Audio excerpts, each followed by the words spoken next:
You want to hear it? I've got the thing over here. Oh.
Okay, thank you.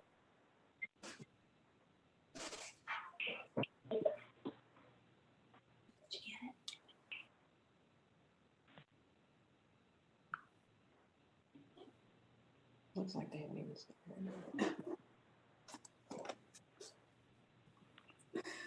It is Wednesday, September 23rd, 5:10 p.m. This special meeting of the Board of Commissioners is now called to order. City Clerk, will you call the roll? Mayor Hendricks. Here. Vice Mayor Andrews. Here. Commissioner Price. Here. Commissioner Hodges. Here. Commissioner Doubter. Here. Is there any public comment? Do you have any messages to read into the record, Bob? Let me just check, sir.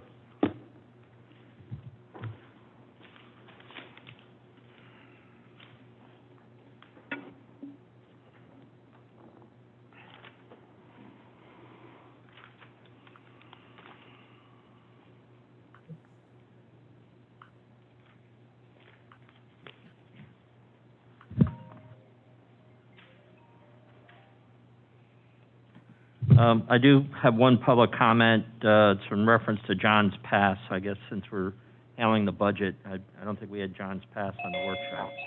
I think we do have it on the workshop. So I'll read it during the workshop. So. Okay, I don't think it is on the workshop, but Okay. You know what? I think it's under the reports that we were going to do. So let me read it here, and that way we're covered. all right. This is from Dylan Hubbard, 170 Johns Pass Boardwalk. Johns Pass Village needs your help. Over 40-plus Johns Pass businesses have signed onto a business sign on letter, which you will be receiving shortly, that is imploring our city government to work with our county and state government for help in curing the sand intrusion to Johns Pass. The sand is causing a major safety, drainage, parking, accessibility, and hindrances to all the businesses in Johns Pass Village. Okay, he muted himself. Yeah, Madera pages. Okay, John Hendricks. Okay, I can do it then. Mayor. Okay, I just had to remember. He's very nice. Okay. All right, so we're on the next one. You're good. You don't need to. Not yet. I'm sure they'll unmute me when they want something. This one, it's like, that's just exactly like. Okay. Exactly. I do have something that I never use since I had it.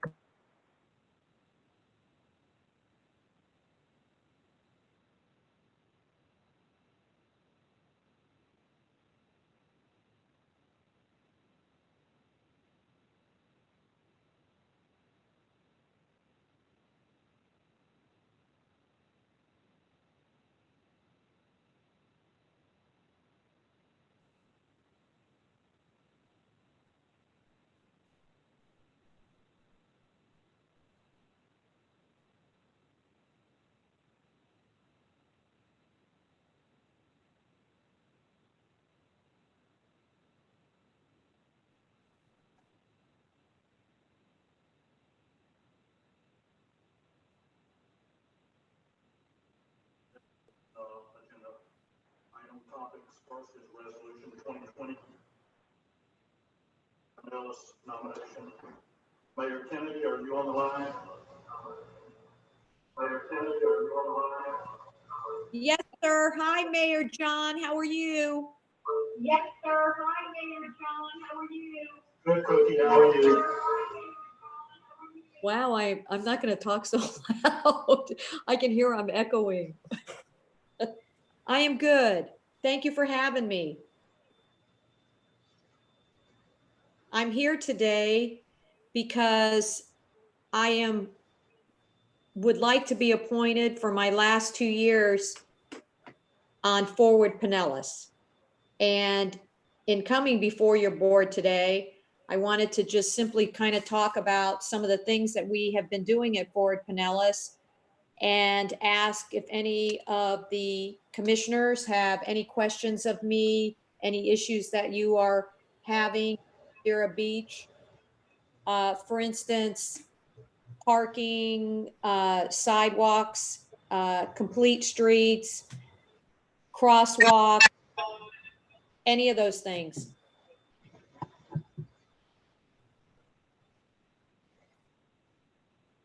Can you hear me?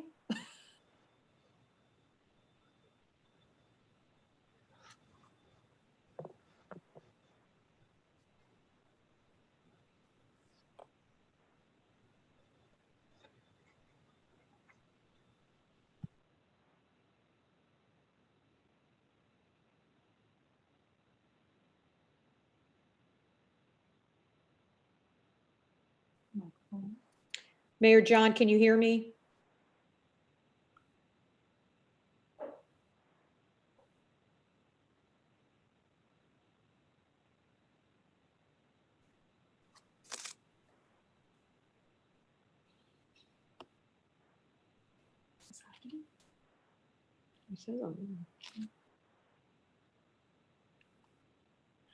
It says you're muted. I'm not, so I don't know if you can hear me or not.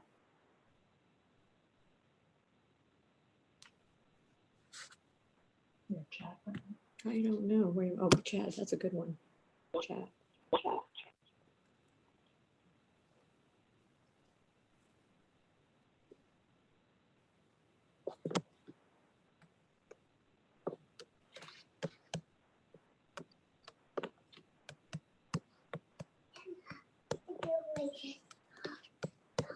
It's Halloween, so he's all dressed up. He doesn't really have pink eyes.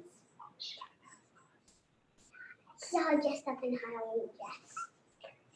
And his brain is real. If I can suggest, may we just move to the resolution, and Attorney Trask, would you, if it's okay, Mayor, we'll read that. I think that's fine. I'd like to say to the commission, Mayor Kennedy is on the Big C, and from what I gather, although I'm new on the Big C, she's done an outstanding job for the Beaches communities. Certainly something I would like to see is for her to be renominated for that position. You want me to read it, Mayor? Yes, please. Okay, so this is Resolution 2020-18, a resolution of the Board of Commissioners of the City of Madeira Beach, Florida, nominating Joanne Mawson Kennedy as the city's representative of Forward Pinellas and providing for an effective date. That was a reading of Resolution 2020-18 by title only.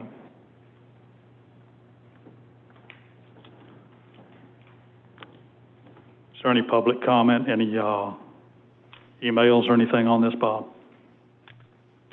No, sir. Any more discussion from the commission? Well, I think we definitely should contact Mayor Kennedy and set up a meeting to discuss the sand issue that we're having at Johns Pass. Obviously, it didn't get across here today, so I think we have another special meeting about that. I think this is something we've been hearing about. I'm concerned about it. We know all our businesses down there are concerned about it, so maybe we get her input. I've heard great things about her, so I'm happy to follow your lead and get her re-nominated to that post. Okay. Do I have a motion? I'll make a motion that we nominate Mayor Cookie Kennedy to the Forward Pinellas position. I'll second. City Clerk, will you call the roll? Commissioner Price, Yes. Vice Mayor Andrews, Yes. Commissioner Douthat, Yes. Commissioner Hodges, Mayor Hendricks. Yes. Motion carried 5-0. Thank you. Next Can is you, Go ahead, Mayor Kennedy. thank you, and I will definitely come down and help with the same issue. I don't know what it is, but I would be more than happy I'm just hanging my, I just called you to let you know. more about what's going on, and any of you feel free to call me and I can talk with Whit Blanton, our executive director, and we will both be more than happy to come down and see if we can help you find a solutions to your issue. Great, thank you very much. Thank you, and thank you for your support. I'll see you, Mayor Take care. John, of the month. Okay, thank you. Take care. Thank you.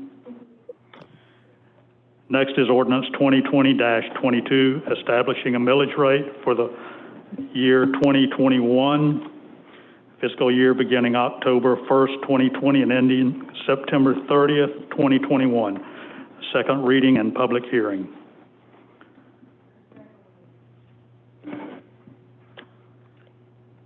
Mr. Mayor, if I may, I'd like to kick this off.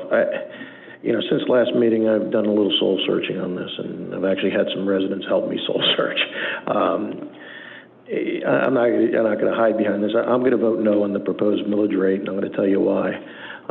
But I guess unless both you and Commissioner Douthat or Mr. Mayor have changed your mind, it looks like this proposal is going to die.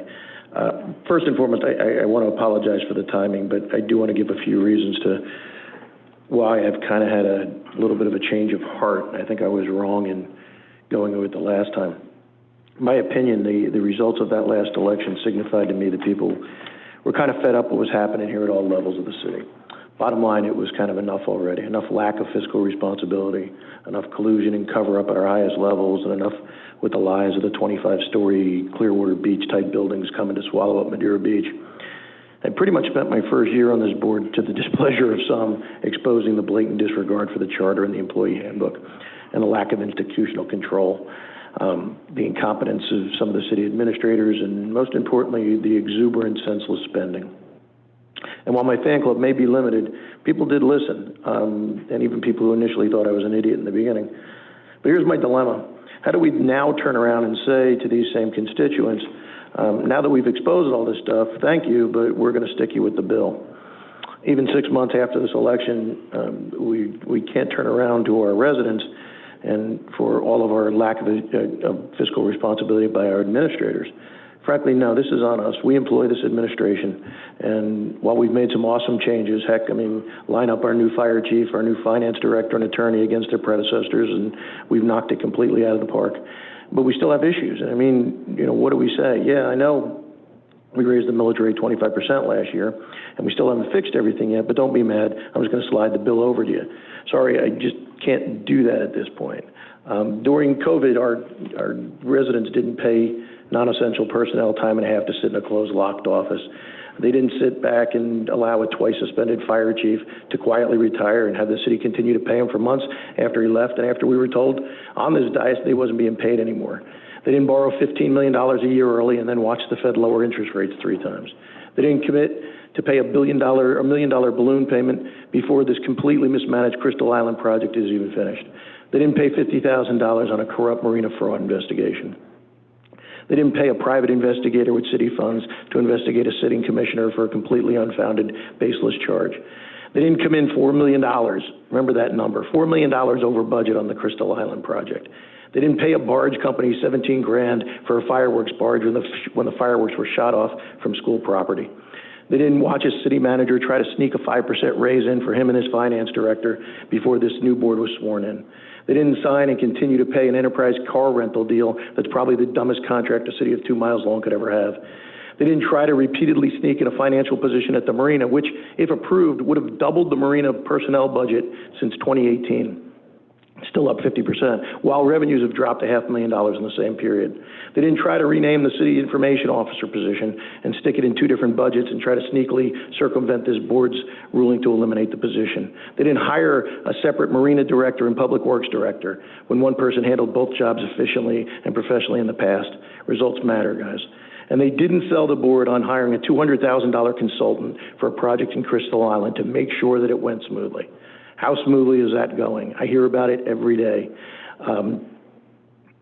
That $200,000 represents the entire amount of the eighth of a point millage rate increase that we're planning to pass along to our residents. And there's more. I mean, there's a lot more, okay? But these taxpayers, you know, they hired us to fix these problems. There are problems. It's accountability time for us, and I think we really have to kind of tighten our belts and figure out how to do this without, for the second year in a row, raising the millage rate, especially in a pandemic. So without further ado, I'm going to vote no on the proposed millage rate increase. And I just, and just so everybody's aware, I'm not going to be one of those people that just complains without a solution. When we get to the next topic of the budget, I do have some ideas where we can pull that $190,000 or so to make this budget work out. That's all for now. Thank you. Well, I have a little different opinion.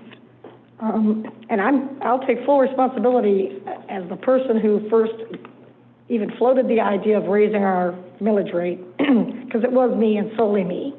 And that's because despite what all happened in the past, and despite the fact that Commissioner Andrews ran on not raising your millage rate, there's no argument that we got hit hard with no parking income for several months during this coronavirus mess. And if we want to fix things, we are going to need a little increase. Every town up and down here is having to face an increase. Believe me, no one wants to do it. Bel Air Beach, Clearwater, Dunedin, Gulfport, Indian Rocks Beach, Town of Indian Shores, Kenneth City, Largo, Oldsmar, Pinellas Park, both the fire district and the city, Port Richey, City of St. Petersburg, Seminole, Tarpon Springs, and Treasure Island are all raising their millage rates in this next budget. And I'm not suggesting that we do it just because everybody else is. I'm saying I think we need it. We have a full-service city here with our own fire department, sanitation, building department, a marina to upkeep, major road work going on, and that, if nothing else, I'd like to get that off our back, that loan. Sand is building up at our #1 tourist attraction, and it looks like we may need to replace the boardwalk. These are things that are dear to Madeira Beach. Not to mention we want our beaches and streets to be super clean, and we have to buy things to do that and put out more trash cans. And all that takes money. I am currently receiving calls from citizens who are unhappy with some of our city services, and if we don't keep these departments funded, I think the services will deteriorate, and I don't want that, right? With the millage rate of 2.875, we are already a lot lower than other beach towns. St. Pete Beach, $3.15. South Pasadena, $3.50. Treasure Island, $3.61. Safety Harbor, $3.95. Gulfport, $4.04. I mean, we're talking $2.87.50 per thousand. Tarpon Springs, 5.37. Bel Air Bluff, 8.35. Clearwater, 5.96. No, we don't want to be like Clearwater. Downtown Clearwater, 6.925 is their millage rate. And even St. Petersburg, often the highest of Pinellas County anyway, is 6.76. I'm saying if we want to keep up with our neighbors, and if we want to stay clean and a progressive town, we need to approve this very, very small increase. I think 0.1% is about as low as you can go, and it's unfortunately it's needed. I don't think we need to continue to cut some of these departments this late in the game, frankly. So I'm going to vote yes, and I'll get the heat for that, but I don't mind. I think it's the right thing to do for my town. I'd like to say something to Vice Mayor Andrews. Thank you so much for your suggestion. I originally did not vote for the increase the first time. The second time I did, but of course I didn't vote for it the first time. I've been on the board long enough that I remember 4 years ago, not one employee got a raise for 4 years. And I mean, this went down the line. And for people to get up and quit is wrong, because the people that work here are very special people, and they put the city job ahead of everything else that they have. So I think it's really important to think that the employees aren't going to quit and that they'll continue on. I appreciate your comments that you gave during your speech, and I do agree with you, and there's many subjects you could bring up over the last 9 years. If you want me to, I can. But I'm not going to go into detail over that. But right now, I think it's really important that we keep the city as it is, and the rates that we have, leave them as they are for now, and just continue to move forward. And I think we'll come out ahead, because I think everyone is going to work towards making the changes that they need to make. Thank you.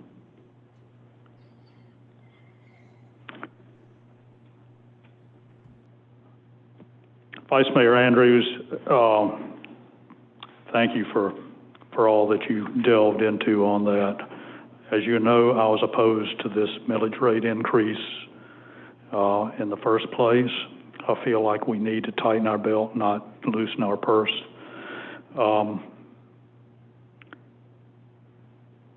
When we were discussing this, we were talking about not having a raise for the employees because they just were paid time and a half for 2 months. Things are tight all over.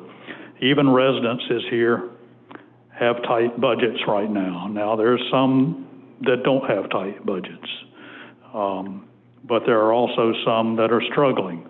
You know, there's a lot of folks in this town that are retired, that are on fixed incomes, and between insurance and taxes, they're getting run out of the beaches. We have a very highly paid staff. I've gone through on what people are making. I think this year, when everybody here was able to work through this COVID pandemic and in fact profited from the pandemic, I don't feel like we need to put this hit on the residents of Madera Beach. I can see a small increase based on merit. I can't see a 2% across the board increase. If you're earning it and your director feels like you deserve a little raise, that's fine. But to have people just expect a raise every year if they're not performing,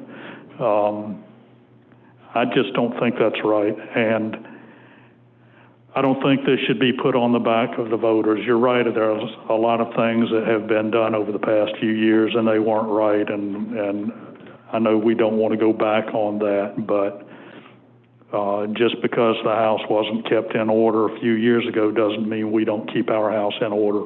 I can't see going up a little bit every year. I don't support the millage increase. I didn't before and I don't now. I think we need to get a handle on this, and we need to generate new revenue sources.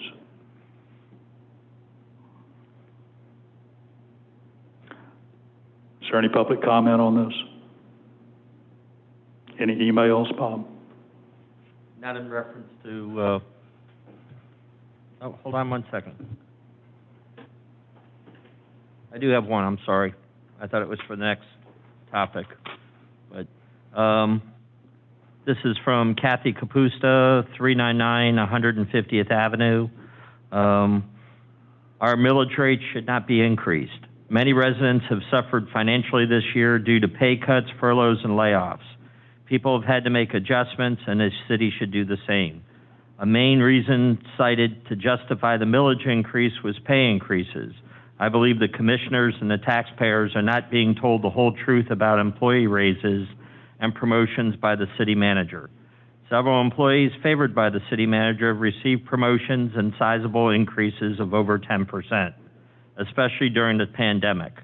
At least one promotion was given this year to an employee with a little relevant experience, putting this individual at the top of their new pay grade with over a 50% increase in pay. 50%. Neighboring cities pay substantially less for the same position for individuals with many years of experience. Further, why is the proposed pay increase budget well over 2%? If the city manager was better able to manage the city finances, there would be no need to increase the millage rate. Fiscally irresponsible behaviors of city management have to stop. City commissioners should not continue to enable such behaviors by increasing our millage rate. And Mayor, if I will, I think we have Andrew here who has done the work on the millage rate, and I think the justification for it is different from what we're hearing about. So if I can ask him to address the commission. Yes, there's one quick thing I would like to say before you do, Andrew, and that is the fact that we just went through it with the library on wanting to reduce the amount that we're giving to the library. And that ended up being accomplished, not as much as we wanted, but some. And the whole point was that we're suffering because of the financial loss to the city because of the pandemic. And it was they were talked to at that time about we weren't giving the city employee raises. So I don't know how we can look ourselves in the mirror with good conscience when we've told the library this, and then we come back, raise our millage rate, and give everybody in the city a 2% raise. I just think that's wrong. Okay. Sure. So I have my budget worksheet in front of me, so I can prepare scenarios if you all want to explore different options, no raises, lower millage rate, what the impact will be on general fund, and needing to dig into reserves in order to balance the general fund. So right now at 2.875 millage rate, the general fund is largely balanced. We've got a carryover of about $43,000 on a $10.4 million budget for the general fund. So at this point, without making any cuts, we could certainly reduce the millage rate, and then that just eats into our unassigned reserves in the general fund. And as I expressed previously, our reserves are strong. Our fund balance in the total unassigned fund balance in the September 30, 2019 financial statements was $6.3 million. So can we afford to creep into fund balance and pass this budget? Yes. I just don't want to see that to be a recurring trend. So I like at this meeting, as this is intended to be the final public hearing, that we come to a consensus. And so just to let you know what is needed is our rollback rate is 2.5973. To get a majority vote, we could go as high as 2.6809. Last year's rate was 2.75. What we've proposed is 2.875. So if we wanted to go to last year's rate at 2.75, that requires a 2/3 vote, which out of 5, we would need 4 out of 5 of you. If we wanted to only get a majority, then there would be 2.6809 or less. So I can run any kind of scenario analysis you want. If we kept the millage rate the same, reduce the 2% pay increase or eliminate it, what does that do to the budget? Keep that or reduce the millage rate to the 2.75 or any other number. I've got the worksheet in front of me, so I'm happy to pose any scenarios you all would like to see. Andrew, I have a quick question before we get started. I do have some suggestions, but I think we can wait until after the vote here, and then we can kind of, when we talk about the budget, I would think that would be the more appropriate time, or we can do it now. But my question is, speaking of a balanced budget, approximately, I mean, I think we were talking that an eighth of a point increase in the millage rate would result in about $187,000 in revenue, right? Is that still about right? I believe so, yes. So consequently, if we went backwards and said, okay, well, if we don't have that $187,000, we would need to cut, I'm just playing dollar for dollar here, apples and apples, we'd have to cut about $187,000 out of the budget in order to meet that goal, right? If you didn't want to use fund balance carryover. Correct. We could make no cuts and dip into our fund balance to balance the budget as we have ample fund balance. Okay, but if we're just playing that scenario, if we're not going to get, if the vote were to be no on the millage rate, we weren't getting that additional $187,000, if we turned around and cut $187,000 out of our $18 million budget, we'd be square. That's close, right? Sure. Okay. I just want to make sure that I know I get caught up sometimes that I don't know municipal accounting that well, but that's just regular accounting, right? One line to the other line, balance sheet, 187 grand. If we can cut that, we should be good to go without raising the millage rate, correct? You reduce revenues by 187 and you also reduce expenses, you'd be at the same bottom line, yes. Perfect. That's all I needed to know, and we'll get to that when we get to the budget. Yep. To talk.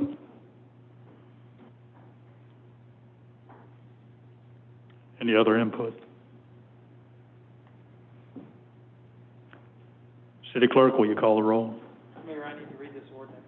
Okay, sorry about that. And after I read it, I just wanted to make a brief comment about it. Okay. So ordinance 2020-22, an ordinance of the City of Madera Beach, Florida, establishing the millage rate for the fiscal year 2021, providing and announcing the name of the taxing authority, the rollback millage rate, the percentage increase over the rollback millage rate, and the millage rate to be levied, and providing for an effective date. Whereas Florida Statute Section 200.065 requires the adoption of the millage rate by separate vote and prior to the adoption of the budget. And whereas Florida Statute Section 200.065 requires that prior to the adoption of the millage levy ordinance, the following be publicly announced: the name of the taxing authority, the rollback millage rate, a percentage increase over the rollback millage rate, and the millage rate to be levied.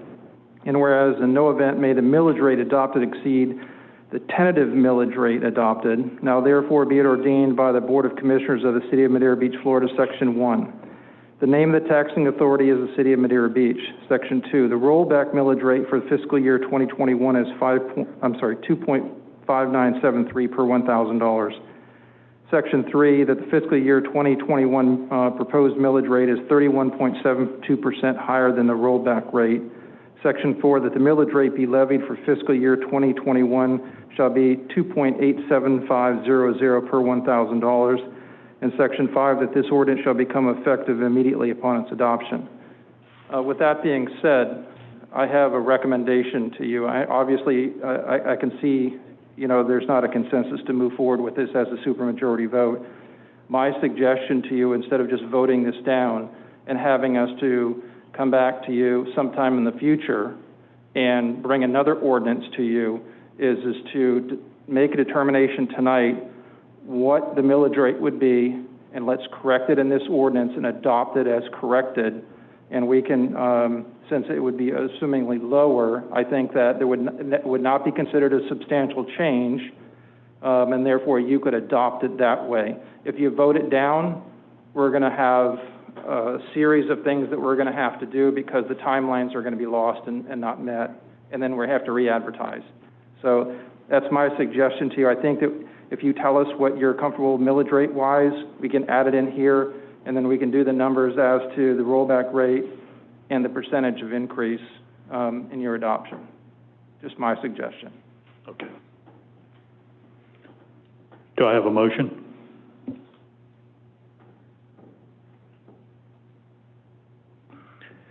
Mr. Trask, could you help me out with that again? If I'm making a motion to keep the millage rate at 2.75, you would like me to make a motion to keep the millage rate at 2.75? That's correct. Okay. And then what we would do is before we vote on this, would need to announce a couple of different things. The rollback millage rate, so we need to figure that out real quick. And then what the percentage increase would be, so that we could fill them in before you actually adopt it. Okay. Yeah, But I can make the motion now. yes. Okay. I would like to make a motion to keep the millage rate of Madeira Beach, Florida at 2.75. Second. City Clerk, will you call the roll? Vice Mayor Andrews? Yes. Commissioner Hodges? Yes. Commissioner Douthat? Yes. Commissioner Price? No, and my apologies to Johns Pass and our departments here in the city and employees. Mayor Hendricks? Yes. The motion carried 4-1. Okay, so now that you've figured out what the millage rate would be, let's go ahead and address the ordinance itself. So, Andrew, can you tell us what the rollback millage rate for fiscal year 2021 would be? Sure. The rollback rate will still be the 2.5973. That remains unchanged. The proposed millage rate at 2.75, and that percent difference, the percent difference you did have was 10.69? Was 31.72%. And the rollback millage rate has to change from 2.5973 because the value of land has gone up, presumably in Madeira Beach. And so if the value of the land has gone up, applying the same millage rate, that rollback would be lower. Right. The rollback rate was provided by the property appraiser at the beginning of this term process, so that remains unchanged. The only change is what the proposed millage rate will be, and so the percent change is going to be different now from the 2.75 from 2.875 to 2.75%. So rollback rate will still be the 2.5973. No matter what rate is decided upon, that is the rollback rate. Then the difference, I think, is the only thing that I owe you. That's correct. Okay.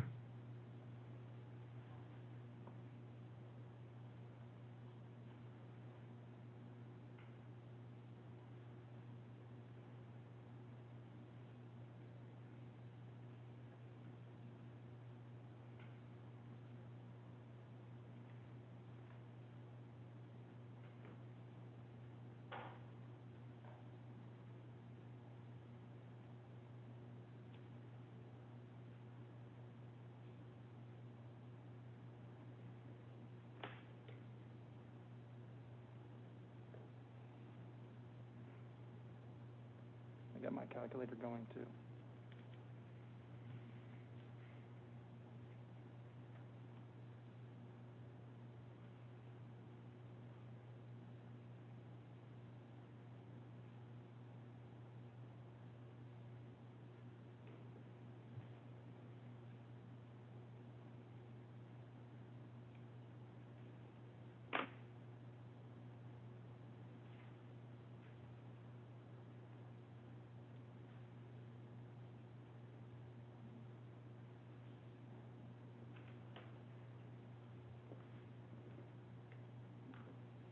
If my math is right, it would be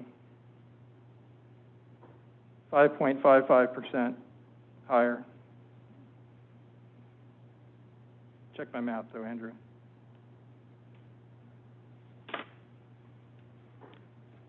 $5.88 is what I. Is that how you figured? So you're taking 2.5973 and divided it by 2.75, and that will give you the increase. Is that how you did it? I took the 2.75 minus the 2.5973, divided that by the 2.5973. Let me confirm that.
believe that's the calculation, is the rollback minus the proposed minus the rollback divided by the rollback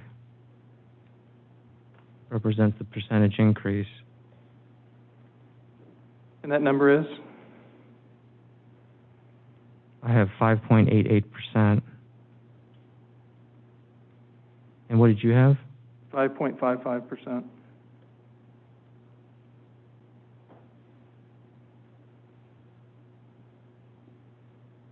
That's if you divide it by the, Taking 2.5973 and you divide it by 2.75, because you're looking for the increase. The percentage increase, correct? Right. So the percentage increase that I came up with is 5.552727%, rounded up to 5.55.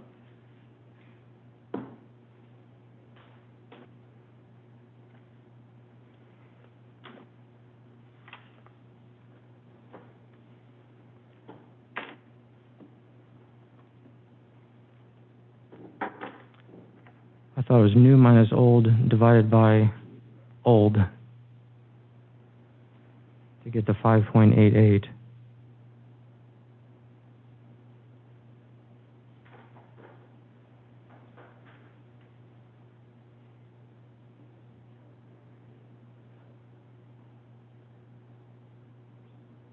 Right, and that's what I've got.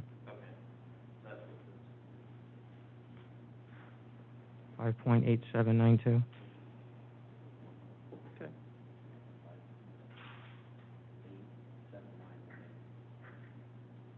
Okay.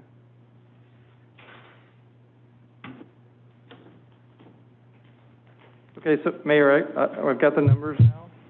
If I may proceed, I would just like to read the enacting portions of the ordinance. The whereas clauses in the title will not change. So let me start over then. Now therefore be it ordained by the Board of Commissioners of the City of Madera Beach, Florida, Section 1, that the name of the taxing authority is the City of Madera Beach. Section 2, that the rollback millage rate for the fiscal year 2021 is 2.5973 per $1,000.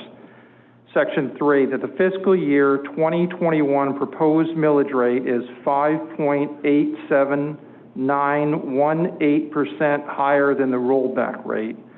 Section 4, that the millage rate to be levied for the fiscal year 2021 shall be 2.7500 per $1,000.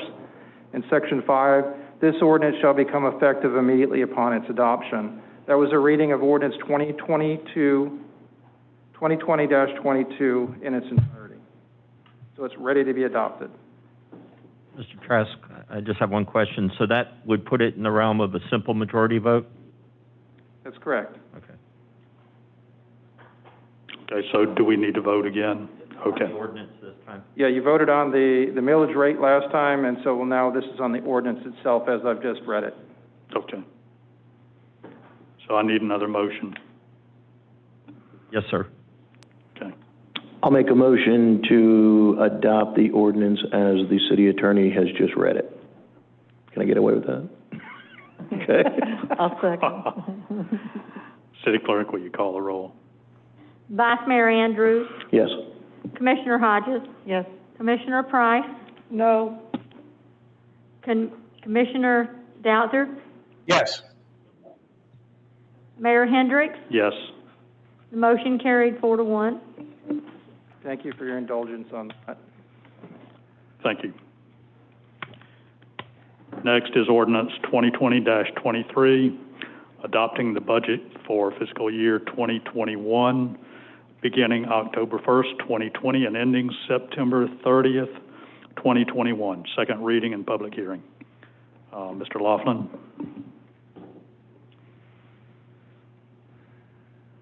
So this is for to adopt the budget, which would be pending the change in the millage rate.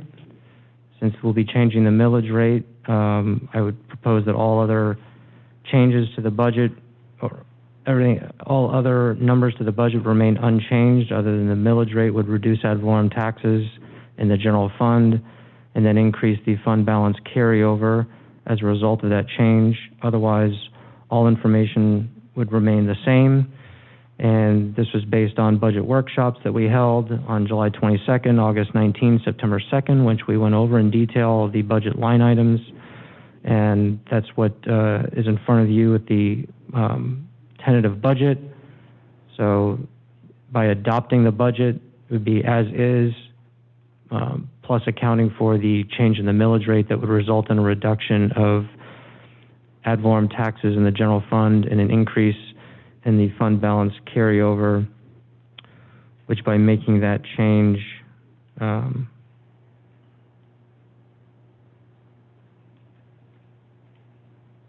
would result in approximately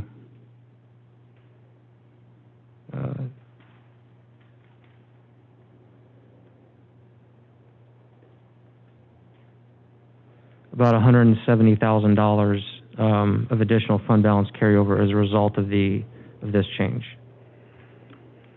So in other words, we're dipping into our reserves for $170,000 in order to balance the budget? That's right. With unassigned fund balance as of September 30, 2019, and then we have projected year-to-date in 20 that doesn't result in any major changes to unassigned fund balance. And that unassigned fund balance at 9/30/19 per the audited financial statements was $6.3 million. So this would reduce the unassigned fund balance by an additional $170,000. Mr. Mayor, oh, I'm sorry, again. Go ahead. Let me go. Yeah, go ahead. Mr. Mayor, thank you. You know, I promised in the last statement that I would never be the guy that would make an 11th hour change without having some idea of how to fix it. You know, everybody can complain, but you need solutions, right? So I would like to offer a couple of ideas, and I think our staff would be thrilled if we do it similar to the way I'm suggesting. I think we can still give the employees a small increase. But if I'm being honest, I'm sure it doesn't come as really a surprise to anybody in the room. I haven't been thrilled with finalizing this budget for a while. If we were the board of directors of a private sector company, we would demand our questions being answered before we signed off on anything. So, and I'm sure our shareholders are going to demand answers from us. Since it's been printed in the paper and word got out that we're raising the millage rate after we raised it 25%, it's gotten their attention. It's gotten our citizens' attention, and not in a good way. So what do I mean our questions haven't been answered? You guys have heard me. I've sat here every budget discussion and stated ad nauseum that the Marina numbers make absolutely no sense. Okay? I don't throw this blame on the finance director. I mean, he's brand new here, and he's in crunch time. He's relying on his director to provide him with accurate, sensible projections. But he expects his department head meetings to be at these meetings to answer questions. To be clear, it's not a problem with having a new finance guy. Even long-term finance directors would expect their department heads here. Budget meetings should be mandatory for any department head director, okay? Every year I worked here, and we jokingly called it was singing for our supper, right? It's also a matter of respect. You're asking financial requests of the board. At the very least, you should show up and be prepared to answer questions.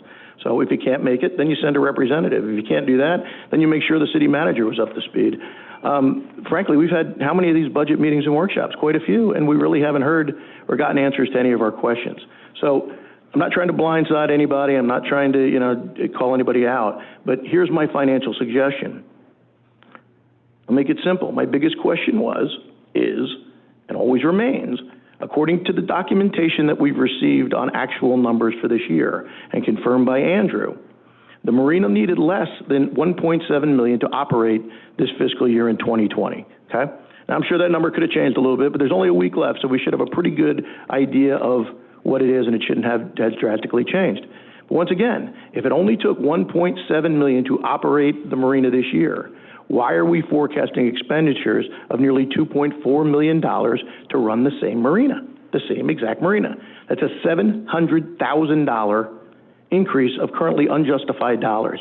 Why do we need the extra $700,000 to run the year in fiscal year 2021?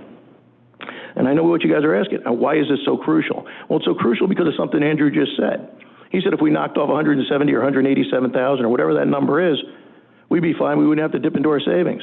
If we took the $700,000 out of the budget, not only we would not have to raise the proposed millage rate, We could probably lower it a quarter point, okay? And you heard it from Andrew. I mean, if that were to happen, I mean, all the employees could get raises. So the effect of $700,000 in a budget of this size is enormous. It really is, okay? So we have to be smart here. So I'm not, look, I mean, it's way too late in the game to really dive into this, but we haven't had these questions answered, and I think we deserve them, okay? Why the enormous jump? My suggestion to the board, let's cut the marina budget by $190,000. If they needed 1.7, I don't care.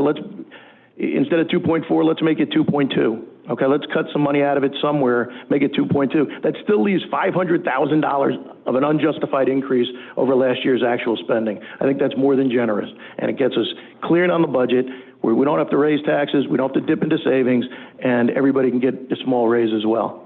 Okay? And frankly, it also saves us from unneeded ridicule from our citizens.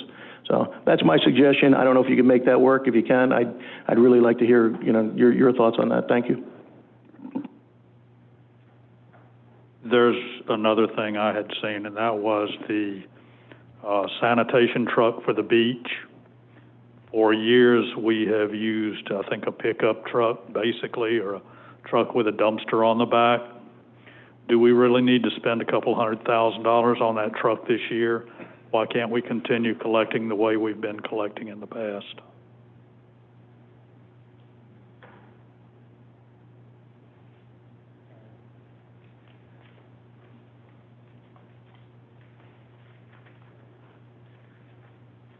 I can answer that now, or it was part of the workshop, but I can go ahead and kind of give the advantages that it would offer that we don't currently have. The biggest advantage is the efficiency and safety that it'll provide. As we mentioned, getting on beach and off the beach quickly is very beneficial, especially during peak season. You don't have to work around the people. You don't have to worry about the heat as much. Also, the manual labor involved. You having to lift a bunch of bags over your head. You can look at, though we've been lucky so far, we haven't had any kind of injury from just overhead lifting. This is an automated machine to where it'll eliminate that. It reduces the cans on the beach.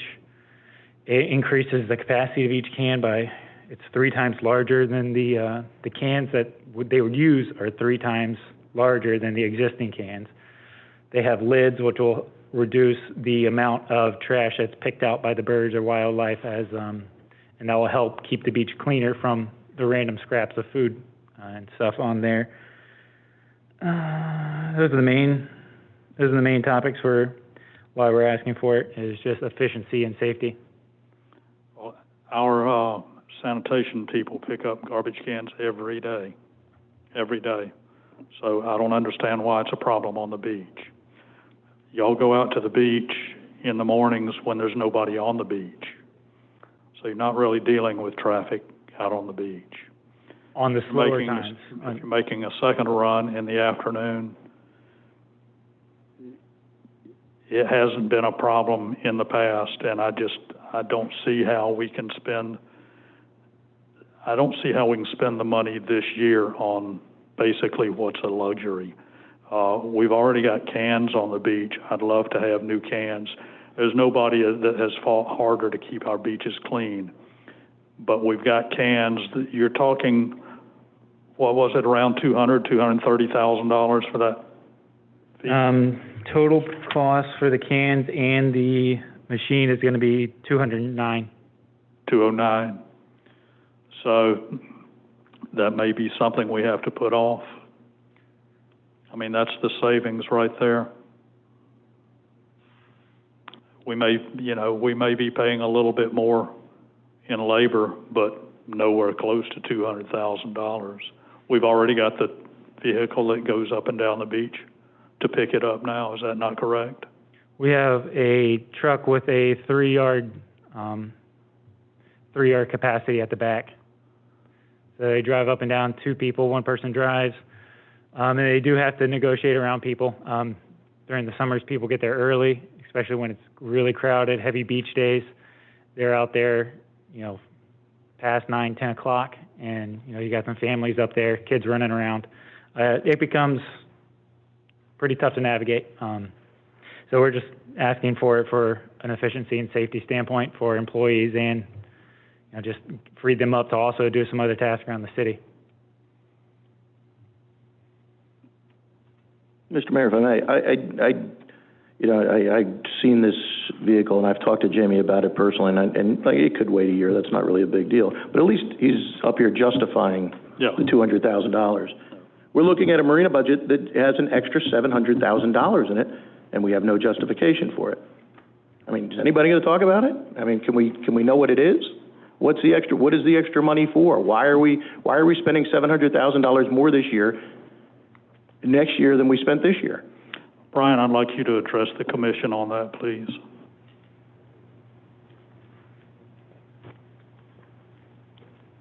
Mr. Mayor, Commissioners, I think the easiest way, I'm sorry, I'm going to take this down so I can talk clearly.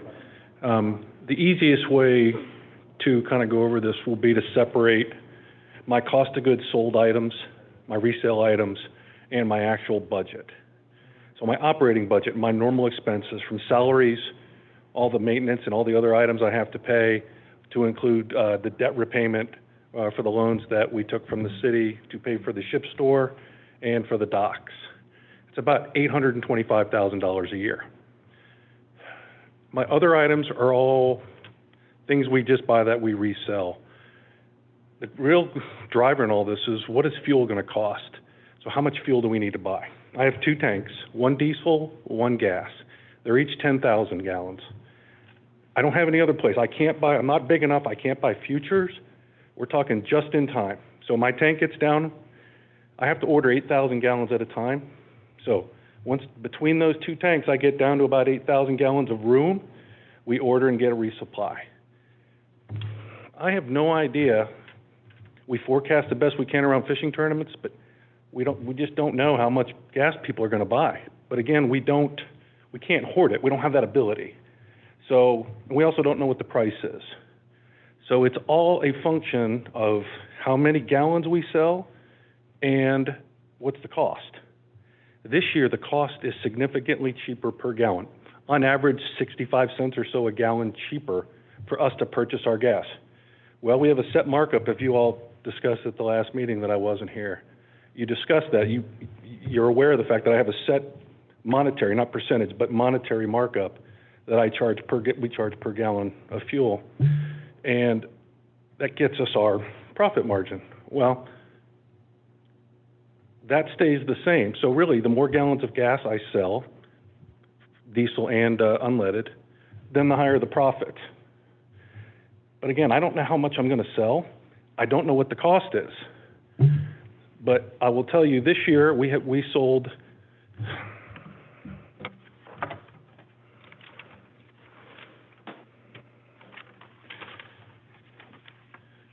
through basically today, we sold over 60,000 more gallons of gas than last year. That's a significant profit increase. Again, I can't forecast what the cost is. One of the things I've been recommending, and I'll work with Andrew on, is we separate my cost of goods sold from my operating budget to make it more clear, so we understand we're comparing the same things. So we're not saying the budget is way up. Well, if the price of gas goes way up, like it did when the hurricane hit Houston and the refinery had to shut down, those kind of things affect the way we have to operate. But again, we have a set markup, so we're going to pass that along to the customer. Well, if the sales are way up, then the profit should be way up. Yes, sir. And right now, our forecast is that is the case. It still doesn't answer the question of why there's a $700,000 buffer in here. We don't know what the gas prices could drop. I mean, we don't know what the answer to that is.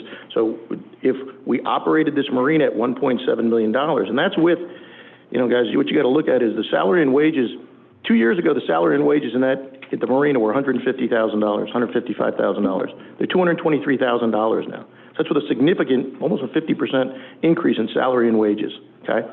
But in turn, we're saying that this year, which was a great year, right? Prices were low, everything's good. Why are we trying to forecast and trying to be really conservative and raise the millage rate on our citizens and give the marina a $700,000 bubble because we don't know where gas prices are going. Brian just said they sold more gas this year than they probably sold any other year. Rightfully so. Every marina around here had a great year. They should have, okay? People were using their boats more. They were off work more. My point is, why can't we forecast a little less? I mean, I'm still giving you a $500,000 buffer with nothing attached to it. If it costs you 1.7 to run it this year, why don't we say 2.2 for next year? And guess what? If comes July and you're running out of money, but your profits are so high, we'll do a budget adjustment. I mean, I have no issue with that. I think if you're making that much money and we can dip back into that, pay for some gas, that's fine. Vice Mayor, that's exactly what I talked to Andrew about when you brought that up. So, and do that. And let's do it. We'll do it. Yeah, I think this cleans our problem up completely, and we don't have to look back and worry about it, and we don't have to go to our things and say, hey, we're raising your taxes because we don't know how much gas or what the gas prices are going to be at the marina. No, we can't do that. We just raised 25% last year. We get slaughtered out there if we do that. This way, we knock off a couple $100,000 off of that. If we need the money again, that means that we sold so much gas that we have such great profit margins that we can dig in to the extra funds and do a budget amendment with that. I got no problem doing a budget amendment when somebody's profitable and we're using profits to do a budget amendment. No problem at all. But this way, we don't ridicule ourselves by making a mistake and going out there and telling our people, hey, yeah, I know there's a pandemic, but we need a little more money we're not willing to tighten our belts. This is clean. This is easy. We don't have to go line by line through the budget to find, $1,000 here, or $10,000 there, or $5,000 there. We can do it in one quick swoop. And if we have problems, come to us. It won't be happening until next year, and we'll know as soon as gas prices go up or if they go down, we'll know where we are. That's my thought. Would this still constitute a second reading of the budget if we make all these changes? So it wouldn't be considered, in my mind, a substantial change. The percentage of the overall budget would be so small, the change, that I would not consider it substantial. So if you want to, once I read this ordinance, if you want to give direction to your finance consultant to adjust the budget in Exhibit A, you can do that today and you can adopt it. So that's my suggestion, is just to make that change and adopt it tonight. And I have a question for Commissioner Andrews. I'm looking at the Marina Fund in our packet, page 148, 149, 150. Show me where we have show me what line it is that there's a $700,000 increase. Oh, okay. No, you know what, Commissioner Price, that's from, see, this is where we get caught up and where we get tangled. And this is what happens to every commission every year, because we're looking at budgeted numbers for the year prior, not actual numbers. Andrew gave us the actual numbers at the last meeting. It was in a different document. And the actual numbers for the marina for 20... Well, which line are we talking about? It's not on this, it's not here. You're looking at budgeted numbers. So you're looking at budgeted numbers through 2020. I don't even know if that's the right... Is that the right one? Basically, I'll make it easy on you. What Andrew came to us last meeting with, the marina will have spent a little less than $1.7 million this year. About 1.7, maybe it was actually a little less than, it was 1.6 and change was the projection that we were going with that the marina spent, way below their budgeted amount. Okay, that's when we were talking about the big matzo ball, the $950,000 encumbrance that we were talking about that would have changed the budget completely. They're saying they didn't spend it. I believe them. There's no reason for me not to believe them. But $1.7 million is how much they have spent for this year. So if you look at our budget for next year, so instead of 1.7, they were budgeted for $2 million, right? Their overall budget for 2021, I don't see it in front of me at 2.375, is that right? Somewhere in that general, 2.374, right off the bottom of my head, yep. So 2.374. Are you referring to And that's on the bottom of page 150 of 121. See, there's a perfect example, Commissioner Price. If you look at the line next to it, it's 2020 budgeted number, not 2020 actual number. I understand that. Okay. So the four-year 2020 actual number is what? 1.698 or something, I believe, was the number that we were given in the last meeting. I see.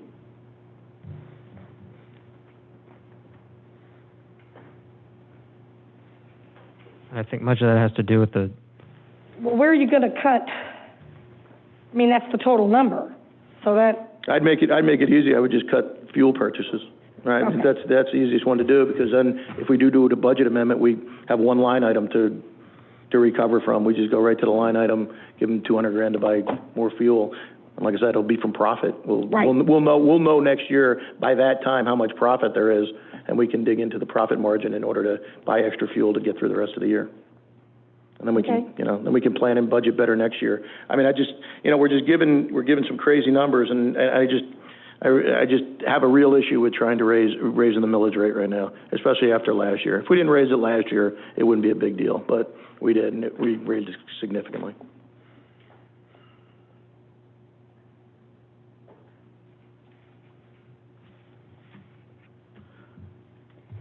Okay, so if we change that on the marina, was there a specific amount or percentage you want me to change? I'd be changing the, there's different elements. So there's unleaded fuel sales, diesel commercial. Do you want me to bring all those numbers down as well as the cost of fuel sales? Brian, are you pretty much 50-50 on diesel as to? Well, I would probably recommend lowering the commercial diesel some, but mostly in the unleaded. Just the industry has changed. So 60-40, 70-30? I would let's do 70% in the unleaded and then 30 in the commercial diesel. So 30%. Of 200,000. Okay, so we're reducing total by 200,000, and then we'll do 70% unleaded, 30% diesel of the 200,000. Yeah. Okay.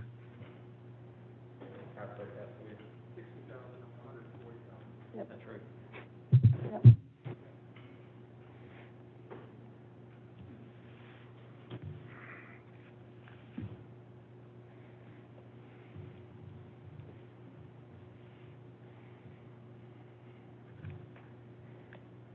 So diesel commercial is minus 60,000.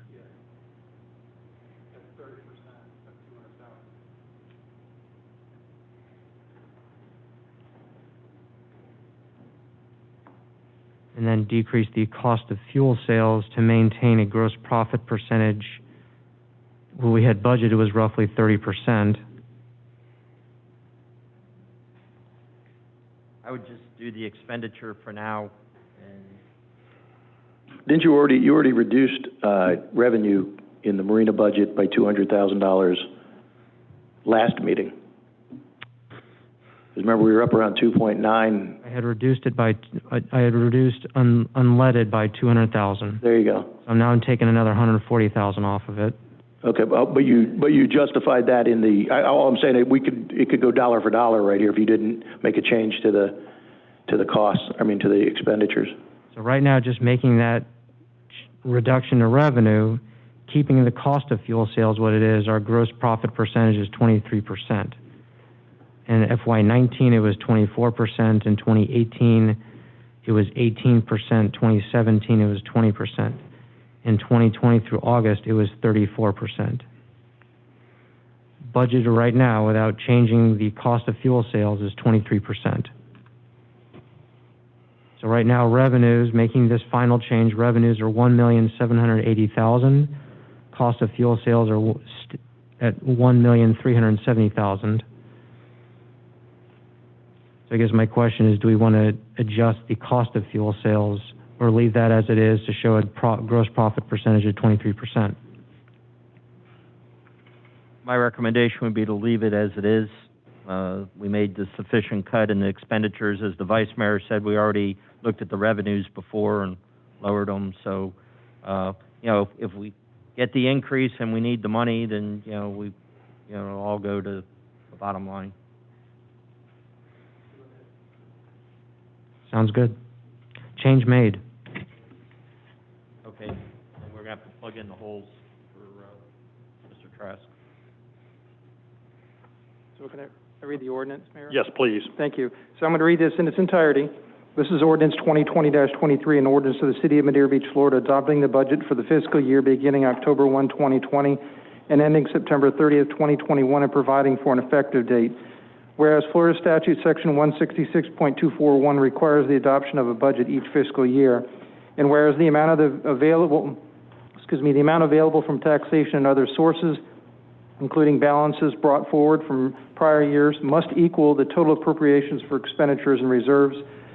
And whereas at a minimum, the adopted budget must show for each fund, as required by law and sound financial practices, budgeted revenues and expenditures by organizational unit, which are at least at the level of detail required for the annual financial report required under Section 218.32(1). And whereas the adopted budget must regulate expenditures of the municipality, and an officer of a municipal government may not expend or contract for expenditure in any fiscal year except as pursuant to the adopted budget. And whereas the City of Madeira Beach fiscal year 2021 budget is balanced, is present at the level of detail required to file the annual financial report, and shall regulate expenditures of the city for the period beginning October 1, 2020 and ending September 30th, 2021. Now therefore, be it ordained by the Board of Commissioners of the City of Madeira Beach, Florida, Section 1, the budget for the fiscal year beginning October 1, 2020 and ending September 30th, 2021, attached hereto as Exhibit A, is hereby adopted. Section 2, this ordinance shall become effective immediately upon its adoption. Noting those changes will be noted in Exhibit A and attached once the ordinance is adopted. Thank you. Do I have a motion? I make a motion to approve ordinance number 2020-23, adopting the budget for fiscal year 2020-2021 with the changes that the city attorney has made. Do I have a second? Second. City Clerk, will you call the roll? Vice Mayor Andrews, Yes. Commissioner Hodges, Yes. Commissioner Price, Yes. Commissioner Douthat, Yes, but I got a question first. Does this include not doing the truck for the beach? No. No. So we are still going to purchase the truck for the beach? That's further in the meeting to discuss. Not this year? It's in the budget. It was not taken out of the budget. Okay. Yes. Mayor Hendricks, Yes. motion carried 5-0. With that, this meeting is adjourned. We'll take a 10-minute recess before we convene the next meeting.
It is Wednesday, September 22nd, 23rd, sorry about that, 2020, 6:30 p.m. This Board of Commissioners workshop is called to order. City Clerk, will you call the roll? Mayor Hendricks? Here. Vice Mayor Andrews? Here. Commissioner Price? Here.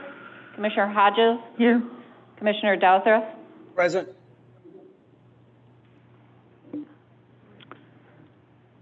Is there any public comment tonight? Missy, I like your smiley face. Well, here's the real deal. Hi, good afternoon, everyone. I'm Missy Hahn, president of the Treasure Island and Madera Beach Chamber of Commerce.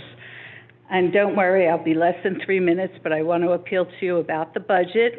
You have in the budget that's been approved a $4,000 stipend to go to chambers to be split. I'm here to appeal that because I feel like we are your chamber. It's in our name. We 100% work with you and Treasure Island. So other chambers have funding from other areas, other areas. You are a major funding. So I ask that money that's been allocated come directly to the Treasure Island and Madera Beach Chamber. Thank you very much for your time. Anyone else?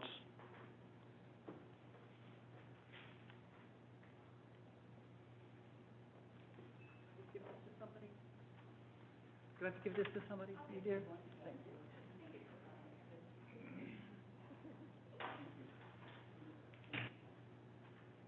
Good evening, Mr. Mayor and Commissioners. I'm Kathleen McDole, past General Manager of the Friendly Fisherman Restaurant in Johns Pass Village. My family's been in Johns Pass since 1974. I'm a board member of the Treasure Island Madera Beach Chamber of Commerce, and I would just also like to appeal to you to please, with your funding this year, Madera Beach Treasure Island seriously needs this funding. We represent all of the people on Treasure Island and Madera Beach businesses, and being one of the biggest employers on Madera Beach, I just have to tell you this, I was shocked this past month when we're members of both chambers. In fact, I'm one of the people who actually brought all the chambers together in 2000, and we named it the Gulf Beaches Chamber of Commerce. But they had I thought it was pretty interesting. They had a Madera Beach Day, kind of like a celebrating Madera Beach, the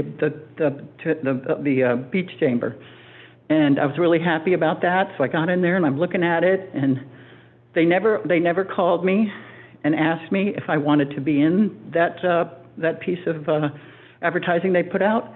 They never asked me for any information. My brother's son Dylan Hubbard, who runs Hubbard's Marina, is very big in that other chamber. We kind of, take things together. And he had a big, huge ad. But this is just a perfect example of some of the ways that Treasure Island Madera Beach businesses are treated, because they're a huge chamber. They have lots of corporate sponsors, and we kind of get lost in the light show down here. And they even got our phone number wrong in the information that they did put out. They had a phone number from 2012 when I was there. And I called my general manager and told him about it, and he was really mad, and he goes, I'm going to call Robin, blah, blah, blah. But that's just a perfect example. They put out their visitor's guide 2 years ago, and all the information was wrong.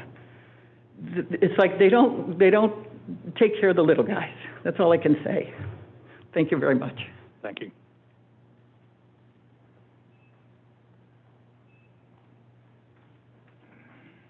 Hello, Loree Tyner. I'm a director for the chamber. They really said it all, but one thing they didn't say. The county actually gave the other chamber $59,000 more than what we received this year. That's a lot of money. And we still do the advertising, we get out, we do a lot of person-to-person things. So we really kind of need it and would really appreciate it, because, we love Madera, we love Treasure Island, and that's all we're after, here to help our people. Thank you. Thank you. John, can I say something? Yes. I just wanted to say, that, you know, Missy's been the president of that chambers for several years, and she does a fantastic job. And I think that last year, or maybe even a year and a half before, I went to 6 of your ribbon cuttings in such a short period of time, and it was fantastic. It really was. I know originally that we gave the chambers $5,000 a year for the Treasure Island Madeira Beach Chambers, and then we did drop it, and it went down to $2,000, giving the other chambers $2,000 also. But I feel Missy's has been great. The chambers is great. She does a great job in putting it together. I would like to see them increase again back to where they are. Because see, right now, we don't have anybody advertising for us except the chambers, and we need them. So I just pushing for you. I'd like to see you get it. Thank you. Can I mention something too?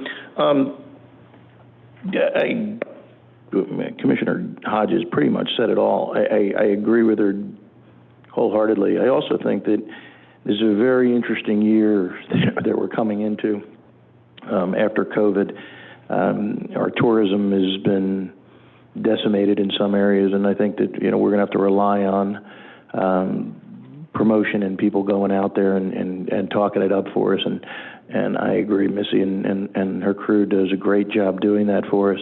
I don't even know why it was cut initially from $2,000 to $5,000. And yes, I do know that the other, I don't want to cut their money, but I wouldn't mind increasing these guys back up to $5,000, and we'll give the other, I mean, it's a few $1,000. Give these guys $5,000, give the other chamber $2,000, and we're on our way. We just saved all that money, Andrew. I mean, on the thing, you got plenty of money to work with. So, but I would like to second Commissioner Hodges' recommendation to give these guys back their $5,000 that we used to give them, and get back on track with them. So it's going to be an important year for tourism around here. Mr. Mayor? Yes. I'll go ahead and do the magic behind the scenes and bring it to you for a meeting to do the budget adjustment. Okay. With Andrew. Thank you. Any other public? Are we really putting money back into that budget after we just... We're going to reallocate it. I'll find the money somewhere. Okay. It's funny how we can find money somewhere, but when it comes to our own employees and our own sand issues and everything else around here, we can't do it. I just can't believe it. Okay.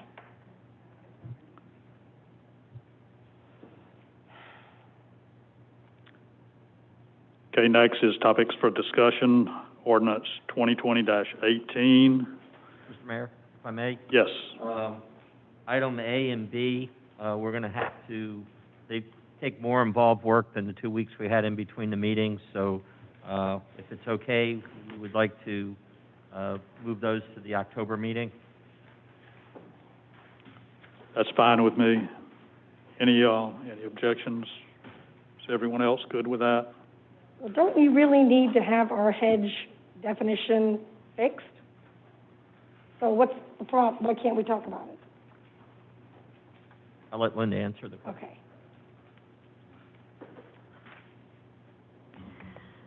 Good evening.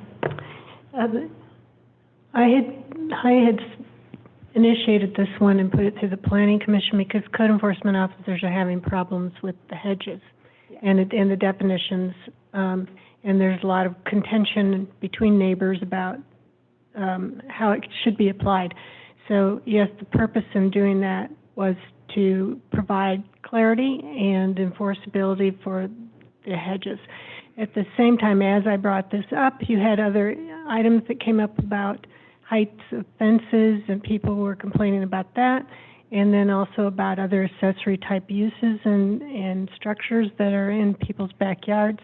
And as opposed to separating all those out, I suggested that I think that actually the mayor suggested that we forward this item so that it would all come in together and you could deal with what is the community character for rear yards and side yards, for hedges, fences, and accessory structures all at once.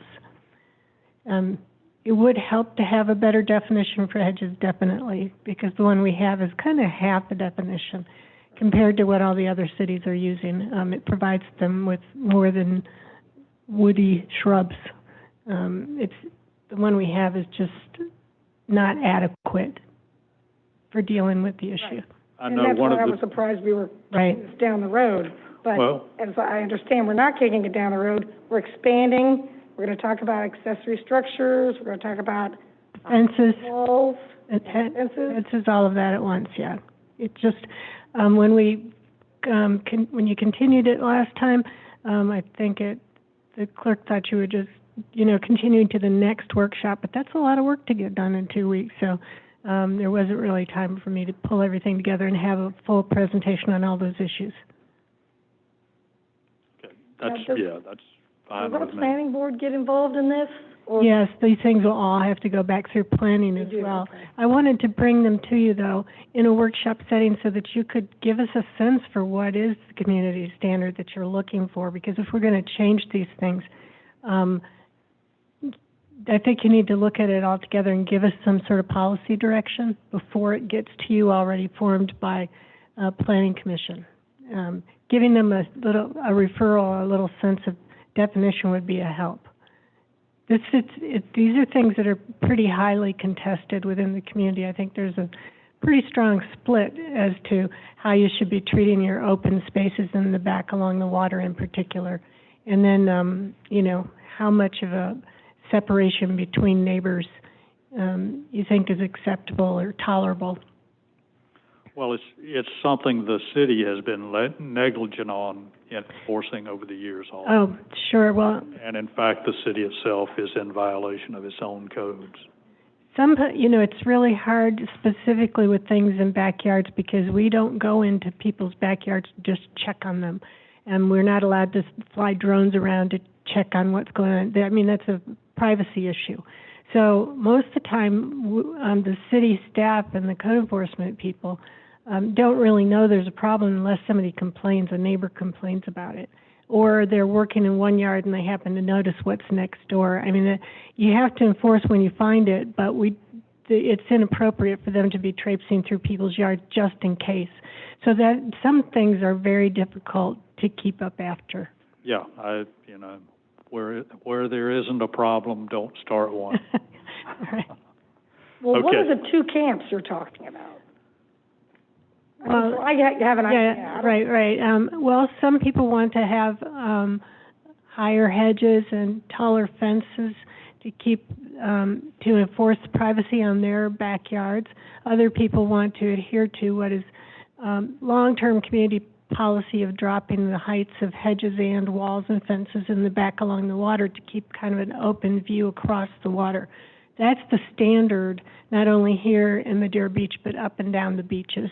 One of the things I'm investigating is just what everybody else's code is doing in the area, so that you can understand historically it's been pretty much the way it is here in all the other communities.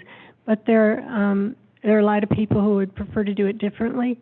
Also, we've had a problem in the past in that fences used to be allowed to be 6 foot all the way to the building setback line, but that interpretation was objected to a couple of years back. We got an opinion from the attorney's office that this was right before I got here, actually, that the yard is actually created by the back wall of the house. So some people, your fence can only be 6 feet up to, adjacent to the back wall of the house. That means some people can have a 6-foot fence further into the yard based on where their house is set. So I had recommended a couple of years ago, I think Commissioner Hodges will remember, I had recommended going to a standard that was consistent across the board. But at that time, the commission didn't want to talk about changes in fences. In fact, there was a lot of interest in it, but nobody showed up at the commission hearings, and they only had one person come and comment about the issue. So, if these issues are really hot for people, they need to come out and let you know what they're thinking when you have them advertised. I mean, I think that giving a little more time for that would be good here, because most people were surprised when it showed up here, including me. Because I wasn't aware that was going to be the schedule. We didn't have it ready yet.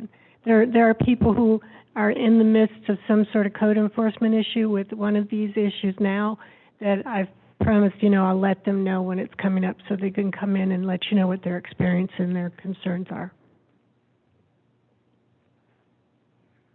Okay. So is 1 month good?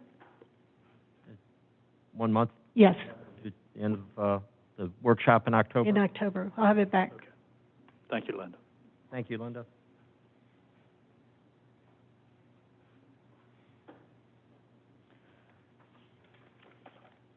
Okay, next on the agenda is reporting of city matters. Should the BOC meeting agenda include the following? And Commissioner Price? Well, I think it should. We hear from residents that come to our meetings and say, well, what's the status of this? What's the status of that? And I don't know what's going on behind the scenes day to day in my city hall.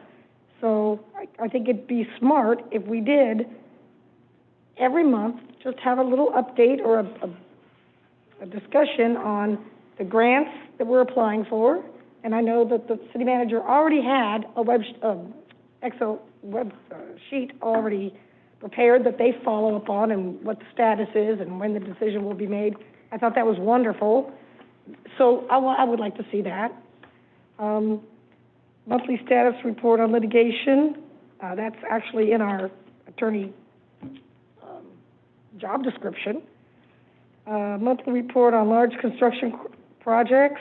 I mean, I don't know. I keep hearing rumors of hotels and jobs passed and things like this, and I don't know where any of that is.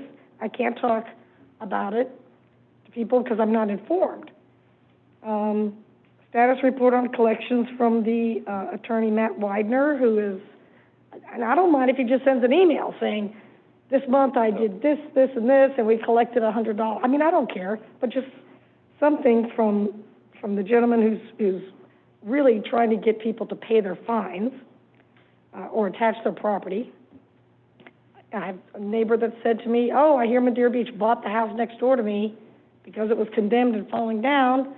That must have been a windfall for the city, and it was auctioned off. And I'm like, really? I had no idea we were buying a house in my neighborhood. I mean, so I don't know whether he's wrong. I don't know what. He's wrong. Yeah. So I'm thinking, and the place looks horrible. So he's calling me to say, hey, you guys got to clean it up. Since you bought this thing, I go, no, the new owners cleaned it up. I don't think we bought that. And he goes, well, we don't want to upset them. They just bought the place. I'm like, yeah, we do. I mean, they must have seen what it looked like. So, you know which one I'm talking about? With the awning that's down and, okay. If I lived next door to that, I'd be down here every day. So it'd be nice to have an update on what's going on with. I think if I may, we've met with staff, and I've talked with Mr. Trask, and we'll be after the end of each month, we'll be compiling all the information, and under staff reports on the agenda, you'll see all of these reports. When you get your agenda packet, a week or so before the meeting, you'll have all that information ahead of time. If you have a particular question, I'll try to get you an answer for the meeting, and I can report it at the meeting, so everybody gets the benefit of hearing the answer. And any questions that you have during the meeting on any of these issues, we'll try to answer them under the staff reports at the regular meeting. And we'll certainly give you a heads up on those questions so that we're not like. Well, I just want to be able to get you the right information, that's all. Yeah. So, and we don't need to chit-chat about these every single time. I just would like it in there so we can see it. Everyone who looks at our agendas can see it. right, and we'll be also attaching it to the website as well. Okay. That's what I was going to say. Get it in a format that, we've talked about the openness and being able to get information out to people, and this would be a great thing to do to keep everybody updated with what's going on. The monthly status reports on the large projects, we don't have to do it on every permit, but as we see things moving along, just, update us on that. The hydro storage facility and the marina in general, I think we need to keep a close eye on that and drive these projects forward. The day of things taking forever to get done, I hope are over. I want us to be pushing these things through. So I'd like the status report on that monthly for everyone. Same way on the Coast Guard, Tom Stewart Causeway. I brought this up in August of 2019. It went through the City Commission in September of 2019. Now it's September 2020. We're not pushing that. And to me, that's just not acceptable. I know they move slowly, but I've also seen the chain of correspondence, and we kind of dropped the ball on that, I think. The other one, and this is a big one, if you've been down there and taken a look at it, the shoaling up of Johns Pass. I know City Manager Daniels, you've been down there with me on several occasions, and we've met with a number of people down there. I think we're having a meeting again this Monday, getting The county at 10 o'clock. with the county. Yep. So we're trying to push that up to the Army Corps of Engineers to get something done. I guess luckily the money doesn't mean that much to the federal government. We sure can't afford it, but they're sure pumping out trillions. So that's what I'd like to see done. Yeah. That's a good idea. And if I may, Mr. Mayor, I think having it online, especially some of the things that are really topical, and all these things are really topical, and maybe some of these things we can't put on there because of privacy issues. I mean, as far as collections and things like that, I don't know if we're allowed to do that or not. But what I would like, and there might be something on here already, on the website already, I haven't found it, but I get questioned about the Crystal Island Road project daily at the store. What happens if I get a flat tire? What's going on with this? I wasn't told that the street was being shut down. We got to do a better job of communicating, and I don't want to keep beating the dead horse, but we did hire a consultant that was supposed to be getting all this information out to the people. And you guys live there, so you guys know better than I do whether or not this information's reaching you all. Because I got people that really, I mean, they look really dumbfounded. I mean, they really do, that they don't know, what's going on. I mean, their roads are torn up, and they knew that was going to happen. The outfall pipes have been laid, and all of a sudden they just leave the yards without, and I know they're probably going to come back at the end and do them all at once, but there needs to be a lot more information given out to these people. When is their yard going to be done? Not, hey, when it's over, we'll replace your sod, or when it's over, your seawall's broken. Okay, well, yeah, we'll get around to that when we can. I just, like I said, we went out of our way and put a lot of extra money into this project. I'm not going to talk about the $4 million over we were, but still, we paid a lot of money for this project. This thing should be going a lot smoother than it is. And like I said, I don't have all the details. I don't know all the answers, but I would like something where they can click on the website. Here's what's going on the week of XYZ. Johns Pass Avenue will be shut down. There'll be a trolley service. All of your questions about your yard being replaced, you can call this person and they will give you those answers. What happens if I get a flat tire? You can call this person and they can give you the answers. Let's just make this a lot easier because, I like I said, I'd answer them, but I don't have the answers. So that's either shame on me or I'm not being provided the answers either, okay? And I don't think that's really my job anyway to be talking about that, okay? So thanks. Yeah, we really need to be getting updates more than monthly on that, on Crystal Isle. Those folks need to know. Well, the website is updated every week, and we'll be doing that directly out of my office as we get the update on the schedule. As to the flat tire, it's a good suggestion. I don't think we have that on the website, but I made notes, and we'll do a better job. So should we add that task to the list we have here about the road, I'm assuming? Well, I think Yeah. hopefully the monthly report will be covered, which comes from Mr. Carrier, as to what's going on overall with the construction project. But Well, who's our liaison?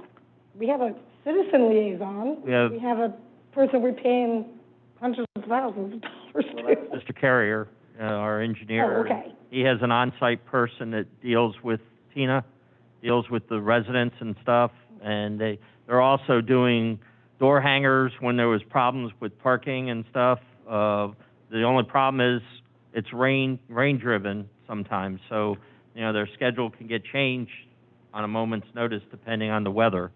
But I think overall, and, you know, Jamie's here too, I think we're on schedule and we're on budget. Am I correct? So which are the two big questions I always ask. Yeah. Because I want to make sure that we're not spending any more money than we've allocated for the project and hopefully come in cheaper.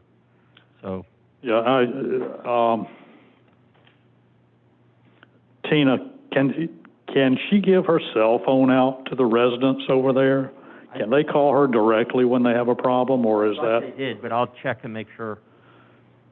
Okay. Also, I'm wondering if, rather than coming back and putting a top surface on the whole project, if they can't go ahead and just top surface it and just seam it where they end the top surface on one, and when they finish the next section, go ahead and finish up the paving there.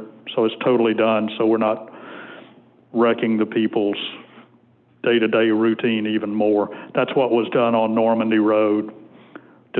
One, it sped the project up. Two, it saved the city money. So it's maybe something we could look at on getting that done totally on each section rather than going back with a top coat. I've talked to several of the people out there, and no one really comes to me with any complaints on it. You know, they'll talk about something, and, you know, we'll talk about a situation, but I'll remind them it's going to look so much better when it's done. And they agree with me. I mean, they all have their little complaints about it, but when it gets right down to it, when you talk about it, they agree with you too. It's going to be great. Right now, they're still digging Crystal. I finally got rid of the dirt in my yard. I had two big piles of dirt, but they finally leveled that out. But to me, they're doing a good job from what I can see. And if there is someone out there with a complaint, I'm not hearing it. Thank you. Any other comments on this? Mayor, I have one if I can. Yes. So on the monthly status update from the city attorney, you understand that we're only handling one or two cases, I think, currently. Most of the cases against the city are handled by the city's insurance carrier, Pidgeot, the Preferred Governmental Insurance Trust, through the TR Eunice law firm up in Trinity. So I don't have control over them. So if you want a report, I think that we should add to this list a monthly report from the insurance carrier's attorneys as well, so that you have a full picture of what's going on and just not from me. I don't have any control over them, but if they get direction from you, they'll provide it to you. Okay, all right. So can we add them to the list then too? Sure, Okay. sure. Absolutely. And, you know, if it's something that I mean, there may be some, because of the litigation, they don't want to put out there. I don't know. We'll be careful. We'll give you the case name and where it is in general terms, and we won't get into details as to confidential information, that type of thing. Okay. Okay, thank you. Thank you.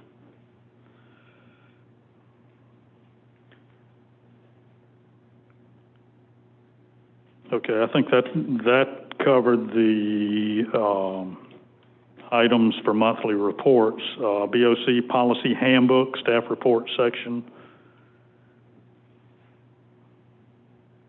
I think that was just all. Yeah, that was, material. Okay. those were some of the memos that were attached that kind of were the backup reason for asking for the report. Okay, one thing I want to be sure while we're on this subject is that the pandemic, I want to be sure it's corrected to where we are not paying people time and a half to come to work, like happened to us for 2 months during the pandemic emergency. People were going to work at Walmart, they were going to work at Publix, they were going to work at Home Depot, they were going to work all over, and they were happy to be working.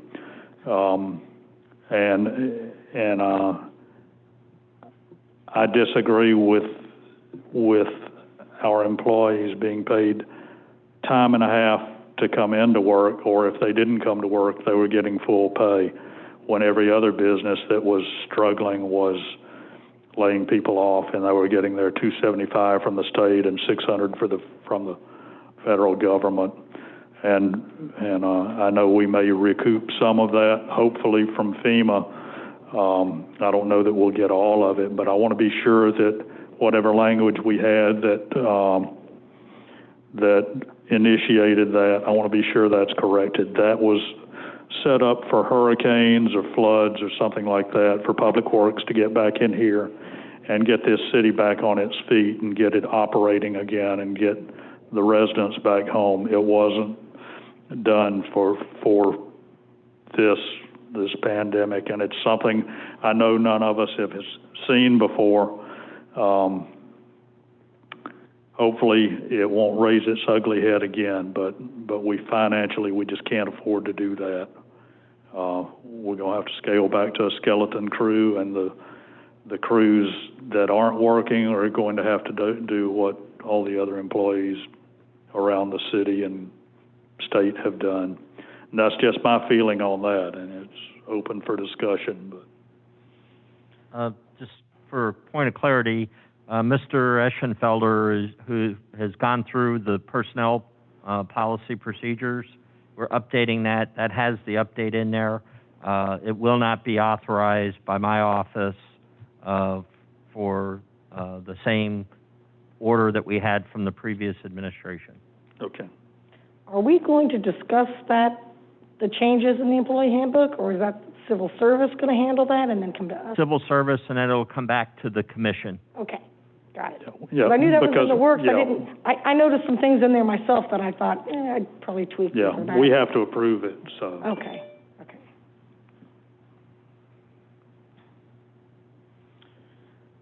Next on the agenda is brainstorming with new ideas to save the city money and or stretch our resources. And that's me again. That's you again. I don't know how some of this is being handled or how it's being run, so I guess those are really my questions. Like, who tickets people who park overnight in our parking lots, on the beach or in the pocket parks? Anybody? Yes. Okay, so someone goes out there at night and tickets people? Well, we have the sheriff's deputies, but the majority of it is going to be handled by our people. They alter their hours that they're working so they can cover the later hours, or they come in early in the morning. So, if a vehicle's been parked there overnight. Now, there are some parking permits that do allow overnight parking. Right. But they do check to see which permit that they have and so forth before they issue the citation. But the deputies can write tickets too, but to be quite honest with you, most of the bulk of the parking enforcement is coming from our own parking crew. I would assume that. Okay, so I just want to make sure, because I'm noticing an awful lot of cars parked in our parking spaces overnight that seem to belong to residents of nearby homes who don't have enough parking in their own yard, so they just like night after night after night. And if they do have a permit, would it be on their dash? I believe the parking sticker actually goes on the ones that they buy as a visitor parking goes on the mirror. Okay. And the one for the residents goes on the windshield. I believe it's the left front part of the windshield, but I could be mistaken. But Okay. It is a sticker that goes on the windshield. I have received complaints that there's a lot of beach parking happening on residential streets, and And on the streets, it has the signs that say, no parking on pavement, and yet people are doing that. Is there anyone following up on that? And how do we, have you all heard this thing from people? Well, the biggest complaint I have gotten, and we were getting signs up, parking by residential permit only, but they're very well hidden. I don't. Oh, okay. Apparently some are up, but they're few and far between because I specifically went hunting for them. So, where do we stand on that, Bob? I mean, I know some were put up. Right, we did the first section, which is over by the Gulf Grill. There are some streets that you can't park at. There's other parking that's by residential parking permit only. So that just covers the residents. So if, when John and Kitty Stewart Park is open again and, there's, people that want to park in there, if they're a resident, they park for free. Or if that gets filled up, then they can, also park in the roadway, in those designated areas. It's kind of a trial part, and we hope to expand that, taking in a couple blocks, east of Gulf Boulevard, in those areas where we have parking issues. I think a lot of the spaces that I'm aware of that have no parking on the roadway or pavement, is over, I think there's some in Boca Ciega, and there's some over on 129th and 131st, if I recall. And I know when I get a couple calls, I'll take a look myself because I reside down in that area and see if there's somebody, and if I can contact them and say, hey, we got a complaint, I'll go knock on the door if it's not too late, and, just let them know that there's a problem. But so far, we haven't had an issue. Now, I do know the deputies have written a couple citations in there because they have gotten calls and have information filtered back to me. But it's just something we have to be diligent with. And as we get into the season and it gets busier, hopefully, those are problems that we'll have to deal with. I just thought, stepping up some of our enforcement, from what I have observed, seems to be a whole lot of people parking overnight in our, $20 is $20, folks. I'm just trying to. I'll try to get some numbers. I don't want to be mean, but. What they're doing enforcement-wise, and I can report that back as well. I'm sorry. No, go ahead, Doug. I get asked the question all the time because on my street on 141st there, the signs basically say no parking here to corner. But I think what you just said is but residents can park there. There are signs that are further east of you. Okay. Where they can park, I think because of the driveways. On the next street over. Okay. Sometimes it's the width of the roadway. That's not the case in your particular area, but. Okay. So there is no parking in front of, on the opposite side of the street of my house? There's no, okay, all right. While we're on this subject, Gulf Grill, my concern with Gulf Grill is Tom and Kitty Stewart Park. And I just want to float the idea of, for that small park, kicking the parking rate up so that parking's not being used by the restaurant. And it can be used by Madera Beach residents. And if we go to $3 or $4 an hour there, I don't mind that. And we can see how $3 an hour flies, but also, if they want to pay the price, they can park there. If they don't, it's available for the residents because we'll have, 11 spots there, I think? I believe it's 11, yes. One, I believe, is a handicapped space, one or two. But otherwise, I can see that lot getting filled up for the restaurant, and I would rather see it filled up with our residents. That's just my 2 cents worth. I'll look at how we can tweak the resolution for the fee ordinance, because we can change it by resolution, and then once a year we go and we address the whole fee ordinance. So let me look at that and see what type of language I can come up with, and I'll get with Mr. Trask to make sure we're doing it the right way. Well, let's see how the rest of the commission feels on that too. I mean, maybe I'm off base, but that's just my feeling on it, to where we're kind of protecting it for Madeira Beach residents. Do we know the hours of Gulf Grill, what they're going to be? Is it lunch and dinner, or, you know? Yeah, I mean, from what I understand, it's going to close somewhere around midnight, open, 11 o'clock to midnight. That's what I'm hearing right now. But, yeah, I mean, it remains to be seen. I mean, there's going to be people parking on the sides of the street. There's going to be people parking everywhere. They just don't have enough parking. I'm sure at some point we are going to get a inquiry about the lot that is directly across the street from mine that the Caddies people do own, to turn that into a parking lot. It's not zoned that way, but then that's another discussion we'll have to have at some point. But, yeah, parking is going to be an issue, no question about it, no question about it. And as far as your point, John, I got no problem. If we want to specifically raise the rate there, I think we got to be careful of doing that citywide. Yeah. I think we'll get a little slack back from, especially the Johns Pass folks, the businesses there. But, as far as Gulf Grill's concerned, I don't think that would be an issue. Well, yeah, and I'm talking about just that one lot. Yeah, we'll see how it flies. Yeah, I mean, it'll be a good test project, too. Yeah. So. Another thing I thought about was, I looked at the overtime put in by our sanitation workers, and I'm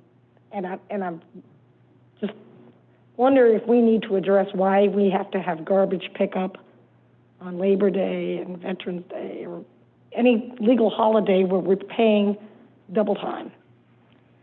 If you'll notice, and I brought this up once already, but this is, I mean, for year ending 2020, we had $45,000 budgeted for overtime. This year, this upcoming year, $70,000 budgeted for overtime for sanitation workers. And I know we just did this big push with picking up trash and keeping the place clean. So I understand that they're going to be working hard. Let's take the daily or the garbage pickup off the holidays, and if they need the money, or they're looking forward to it, or they rely on it, put them somewhere else and have them clean up 150th or whatever. I mean, I just don't know why we need holiday pickup of our garbage.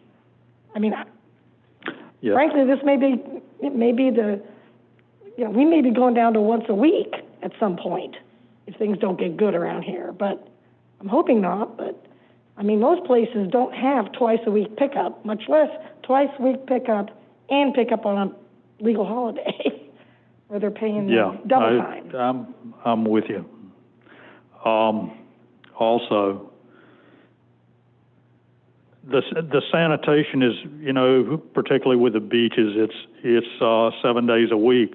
Yeah. But I would hope we are staggering people to where you may work, and I don't want to get into the day-to-day operation of the city, but I know when I worked, our people might work Wednesday through Sunday, and that may rotate, to where you could occasionally get a weekend off, and other people did it. But it was done in a way that we had the coverage, but you were getting 40 hours of pay. You weren't getting overtime for working a Saturday or working a Sunday, because your days off are falling during the week. And it was done on a rotating cycle to where you weren't working every weekend and you had days off during the week all the time. But there was a schedule to where maybe once a month was your week to work Saturday and Sunday, or Saturday one week and Sunday the next week, or however it's set up. But do it in a way to stagger their hours to where we get out of this overtime thing. I looked at the marina just tonight. I was looking at that, and the marina's hours for overtime are way up. And I would hope that those people at the marina are staggered to where we're not paying overtime. It's their regular hours to work in their 40-hour week. Well, they definitely need to be there Friday, Saturday, Sunday, Yeah, and maybe their weekend consists of Tuesday and Wednesday, or staggered Yeah. Monday, Tuesday, Wednesdays or Yeah. something, because, absolutely, you know, the weekends when we need the full force. yeah. Okay, now you guys have done it. Don't pick on my garbage guys. Leave the garbage guys alone. They rely on that money. We love the garbage guys, and if they are Of relying all the on people, I'll take out the legs of any other employee in this city, but don't you pick on my garbage guys. I love those guys. If they rely on it, we've got something else for them to do that day. I understand. I'm teasing you. But yeah, they do rely on that money. That's like a really big thing for them. And, yeah, if there's other tasks they can do instead of picking up the trash, I agree with what you're saying. Those guys are awesome. They're untouchable in my eyes. I appreciate that, Commissioner Andrews. They do work very hard. You did kind of touch on a topic that I was going to bring up as, as an alternative. So currently, as we alluded to, they do work on the holidays. We could, if the commission wishes, we could remove residential pickup. I don't recommend stopping commercial pickup on holidays, just because, if people are off work, they're more likely to go out. So my recommendation would be to keep commercial pickup at a minimum on the holidays. Still, we could look at reducing residential. That would get the issues that may result in would be we'd only go down to once a week pickup for that time. And during the summer or just being hot in Florida, you can get trash can get pretty ripe sitting outside in a garbage can for a week. So it may be to where residents find it unacceptable. It's something we're definitely able to try. I just wanted to bring up some of the downfalls of the once a week pickup. Yep.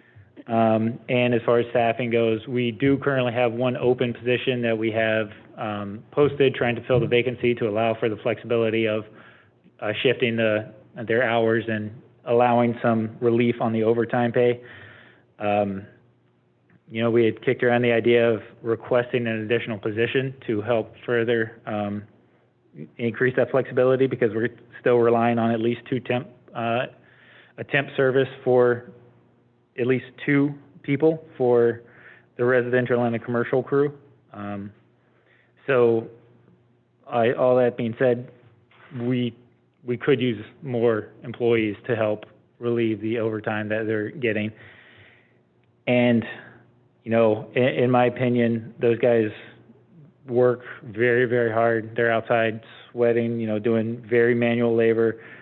They're providing a much higher level of service than majority of other cities have with, they go above and beyond by going beyond the curbside to pick up people's garbage. And, they just work really hard. So increasing their hourly pay may be some way to incentivize them to not push to, volunteer for the overtime all the time. So, I mean, there are some things we could look at tweaking, but, I just hesitate removing all holiday pickup. So, and then also The additional commercial people. stuff, that's a very good point. That's why you have your job, and that's why you need to tell me your concerns, because I agree with you. The minute you said it, I thought, oh, yeah, that makes sense. There's more of us out making trash, in the places we shop and eat. So absolutely, I agree with you on that. So that's good to know. But, there are not that many commercial spots around, though. I mean, I know we've got the restaurants that we've got to take care of, Johns Pass Village, the beaches. Everything along Gulf Boulevard and the beaches, yeah, that's primarily. There's a handful of other places. But that's a much lighter load than we have. Correct. The residential also. And we'll have to alert everybody as well. I mean, I take my cans out to the edge of the driveway. I don't expect them to run up and pull them out of a little trash thing. No. So if we could alert people, that way people aren't putting their trash out on holiday Mondays. Oh, sorry. Another point I meant to bring up is, again, if we do pull back to the residential just once a week for holidays, I don't want the impression to be that's going to eliminate the overtime, because they're going to have to make up by there's going to be additional garbage that's going to take them extra time to collect. So It could potentially save, but it's not just gonna automatically wipe out, that, because they're just gonna have more stuff to collect, so it's gonna take them a little longer on each day, so. Also just felt like I need to bring that up too. No, it wouldn't be a one-for-one, right? It wouldn't be a whole shift removed, but when you're talking double time, I think that's something to consider, in this, day when we're having such trouble with getting our balanced, budgets and things and don't want to raise our taxes. So, and another thing I thought of, nothing to do with garbage, is I noticed that we will frequently have 2 deputies sitting in our Board of Commission meetings. I think unless it starts getting really contentious around here, I'd rather have those people out on our streets and not just sitting in the back, whatever they're doing. It's certainly not 2. I know we have had meetings where we knew in advance there'd be some issues and we wanted somebody in the back of the room, but I haven't seen that happening. I've mentioned to both of them, Jared, who's Shannon's replacement, has been tailing Corey when they're together, but they don't need to tail them here at the meeting. Obviously, they're both in training today, so we don't have either one of them here. But I think if we needed some assistance, we can always call and get some assistance. So I would prefer I agree with them you. both to be out and about and not sitting back Right. here. So, I just think that's a better use of our resources. Well, we've got Doug, Frank, and Brian here, so I think we're in pretty good shape. The only thing I mentioned was market for our sand, because someone mentioned to me in Tallahassee that that's something you can sell, and Jamie approached me earlier and said, hey, guess what, that's probably not our sand to sell. That's right. So I guess that's nothing that we need to look at this point. Okay, whose is it? Because they better come get it. Yeah. Mr. Mullis Sand, it's the upland owner. Well, then, I think it belongs maybe he to. can sell it.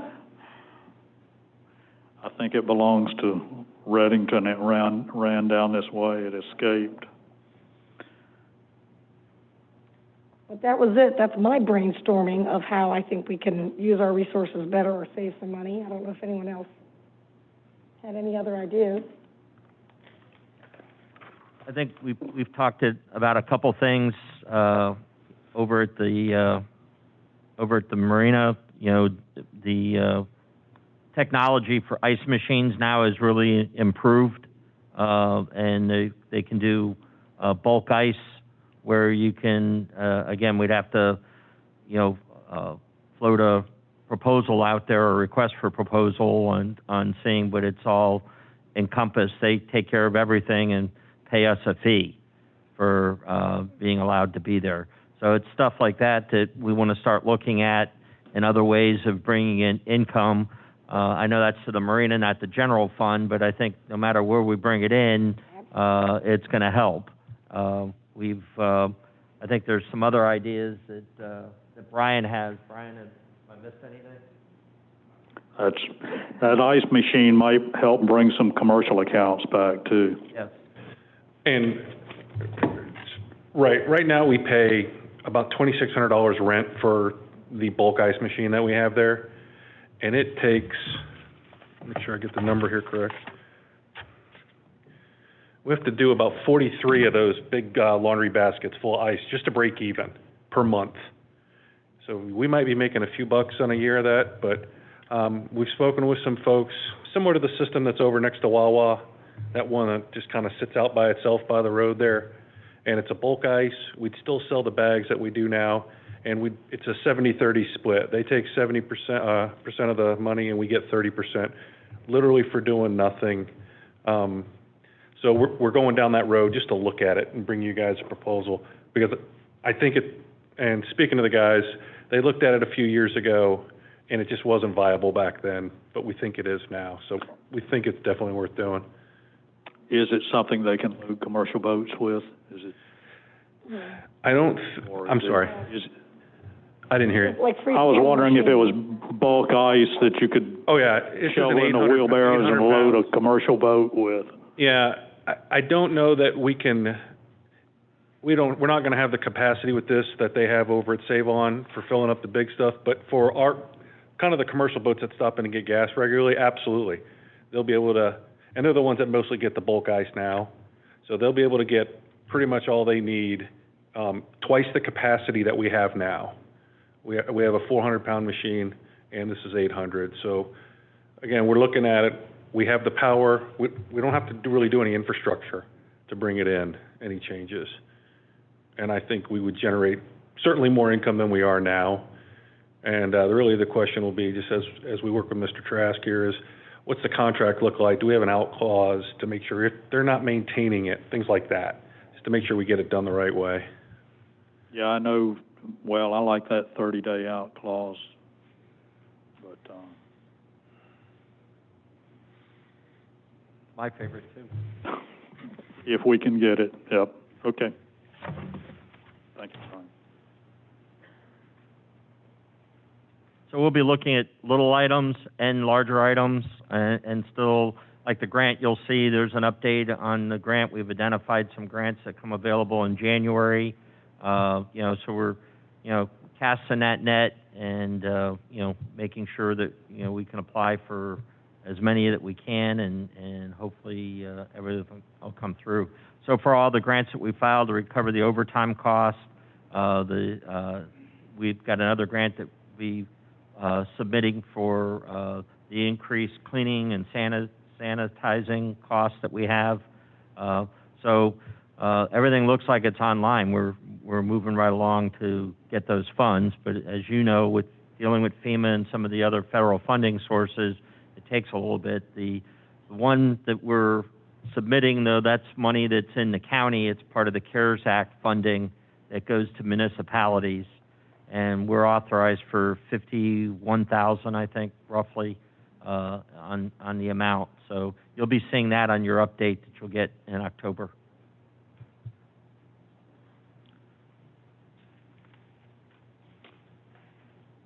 Okay, next is approval of credentials desired, required to be on the City Planning Commission. Actually, I asked for that to be removed because we'd already picked our planning commission. Okay. And I believe we did keep Linda's memo in mind and try to, or I certainly did when I voted for certain members. Okay. Consider it removed. Yep.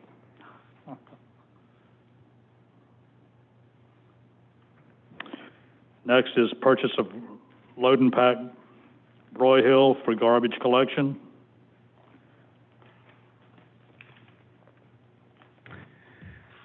Good evening again. So as we alluded to earlier, this item is for replacing over 132-gallon garbage cans that are currently out on the city beach. They're collected by Public Works staff by manually lifting the bags overhead and dumping them into the truck. During normal days, it takes a minimum of 2 people. Peak season and holidays requires 2 trucks and at least 4 employees. And the benefits of the load and pack, as I laid out earlier, it will increase the efficiency and the safety of the whole process. These cans can also be utilized on the beach accesses, on the parking lot side. A few of the parking lots at the beach would also be able to be collected by this machine, and there are some additional places throughout the city that we might also look into using that once we get familiarized with it and see what kind of capabilities it has. The decreased collection time would reduce the staffing and reduces their potential to get injured from lifting bags. Like we've mentioned before multiple times, it's very labor-intensive jobs that they're doing out there in the heat, and any help we can get them to make that work a little safer, more efficient is something I'm always going to fight for. The lids on the garbage cans will also decrease the amount of trash that gets pulled out by the wildlife, and it'll help keep the beach clean and just an overall better aesthetic with fewer cans Instead of big pods of 32-gallon ones, we can reduce those pretty significantly. Let's see, and as I laid out here, the quotes for the load and pack, 2 compactors and delivery, it's $203,140, and then also requesting 100 96-gallon containers. 100 is, that's a little more than we're going to have out on the beach. It'll have some backups, and it also ties in with the company's minimum delivery policy. And that is roughly $6,000. So the total amount we're requesting is $208,956.19 to be taken from the Sanitation Fund, which is an enterprise fund. So the money within that fund has to be utilized within the Sanitation Department. So if you guys have any questions, I'm willing to answer. Hi, Jamie. Quick question. So the current cans we have out there, they're 32 gallons, right? Correct. Okay. And the new ones are going to be 96 gallons. Correct. That's good. All right. That's a positive thing. Mr. Mayor, you want me to sell this to you? I'll sell it to you really simple. Well, It's going to be easy. I tell you, it's going to be easy. shoot. So it's going to only be, you're going to knock down, so from a minimum of 2 employees, you only need 1 person to do this, correct? Correct. Okay, Jamie, can you do this for me? Take that other employee, and that's going to be our park person, our pocket park person. They're going to do like the Golden Gate Bridge. They're going to start painting. When they get to the other end of the bridge, you're going to go back and they're going to paint the other side of the bridge, and then they're going to keep going. And that person is just dedicated to all of our little parks in the city, and that will make my mayor really happy.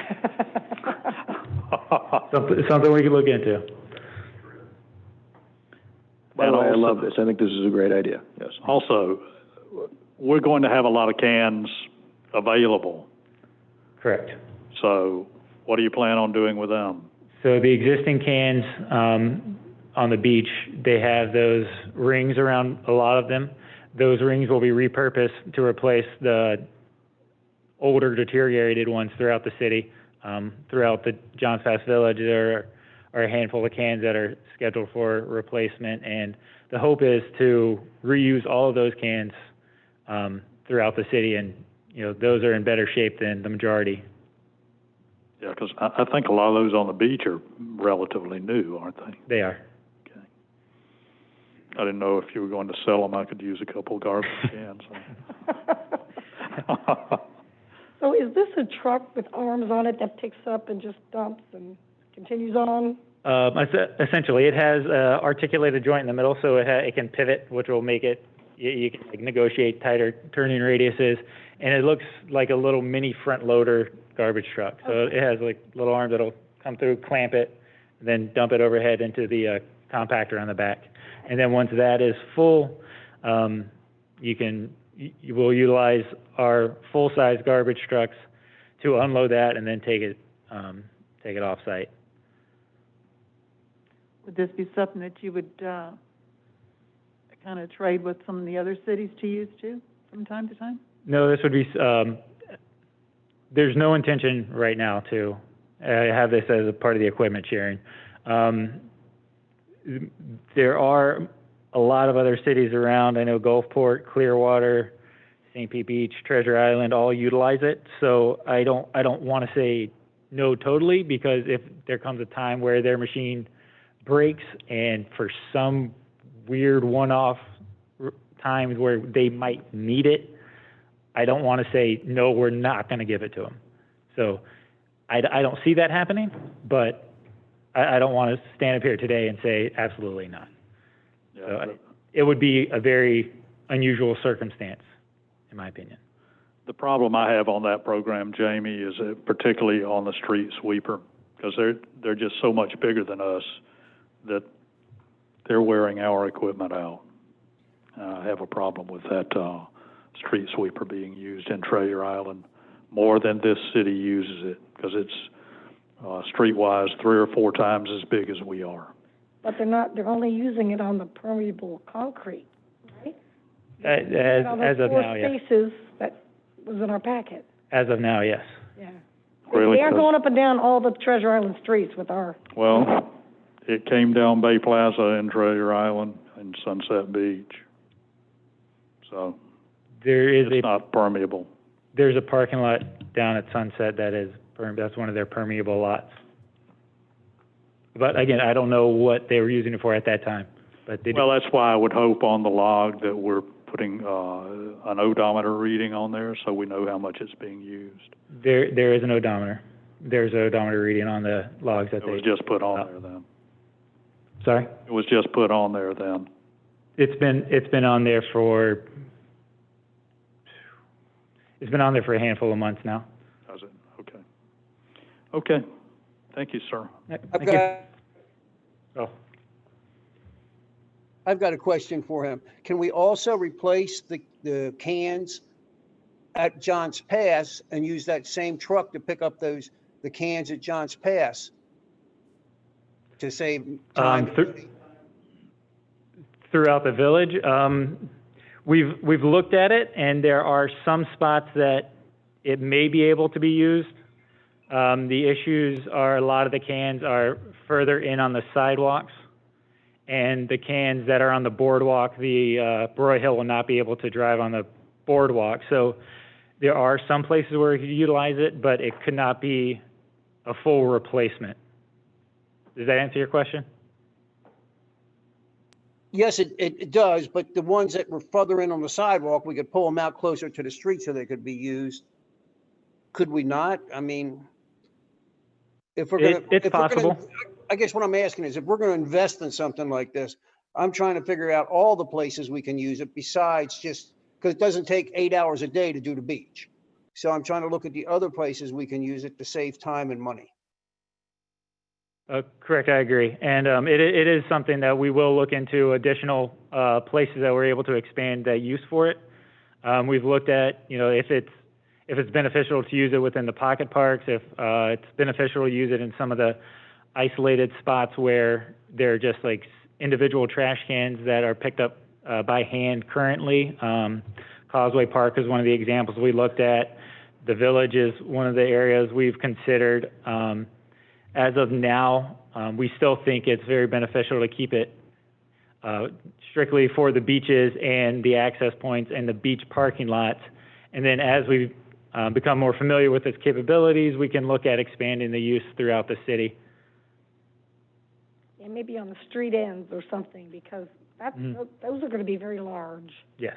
I don't think we want them on the sidewalks in John Pass, but maybe in areas that, and tend to overflow a lot or whatever, so.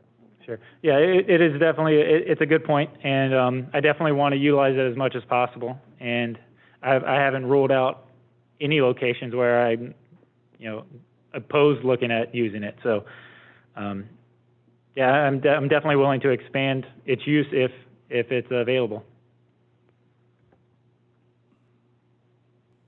Thank you, Jamie. Thank you. Is that everyone? Any other questions? Yep. Thank you, Jamie.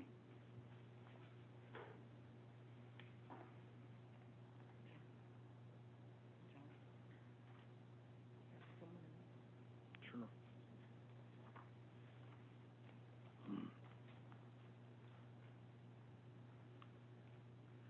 Mr. Mayor and Commissioners, I just wanted to mention one thing. You were talking about the, Can you state your name and address for us, please? Kathleen McDole, Kathleen Hubbard McDole from Johns Pass Village, Hubbard's Marina, Friendly Fisherman Restaurant.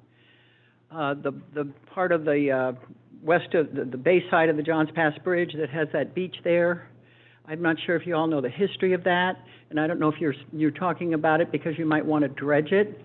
Why that is there is when we were building out our property in 2005, DOT came in and was replacing the Johns Pass Bridge at the same time. And what they did was they left the rubble from blowing up the bridge right there. And at that time, that was our property. We had an underwater land lease from the east side of the Friendly Fisherman Restaurant down to the end of the boardwalk. And my brother Mark fought them from 2005 till 2011 when we lost our property. He fought them. I don't know if he ever actually had a lawsuit against them, because we had another dock on the west side of the west side of our Hubbard's Marina dock. We lost that. He lost the first slip on that side of the dock. He lost the second one, and now he's lost the third slip. And that's his business, is boats. And the reason I'm bringing it up is because it is dangerous. I worry about it all the time. Missy and I went out there during the pandemic, and we got some to-go food from the restaurant and sat underneath the boardwalk there on our property. There was 200 people on that beach, and they were drinking and they were smoking, and no one's watching their children. And I don't know if you know, the Johns Pass is 8 feet deep, and when that tide rips through there, I would look out the restaurant sometimes, and I would see children, and their parents are asleep on the beach. These little babies would be out there. It would scared me to death. There's so much liability there. I cannot believe no one's drowned. And during the pandemic, because the beaches were closed, that place was packed. It got busted once that I know of, but it's just a big liability, and it's very dangerous. But that's why, because of that rubble. It's DOT's fault, and they left it there. It's not, you can't dredge it. That all has to be dug up. That's the only way it's going to be fixed. Thank you. Thank you. Next is item H, dogs on the beach. City Manager Daniels. Yes, Mayor, I had, Chickens? That was scratched. Oh. Still on here, but it was scratched. It's chicken scratch. Oh, okay. It was scratched because Jerry Davis, who had brought this up, is not in town right now, so it's being moved to the next commission meeting, next workshop.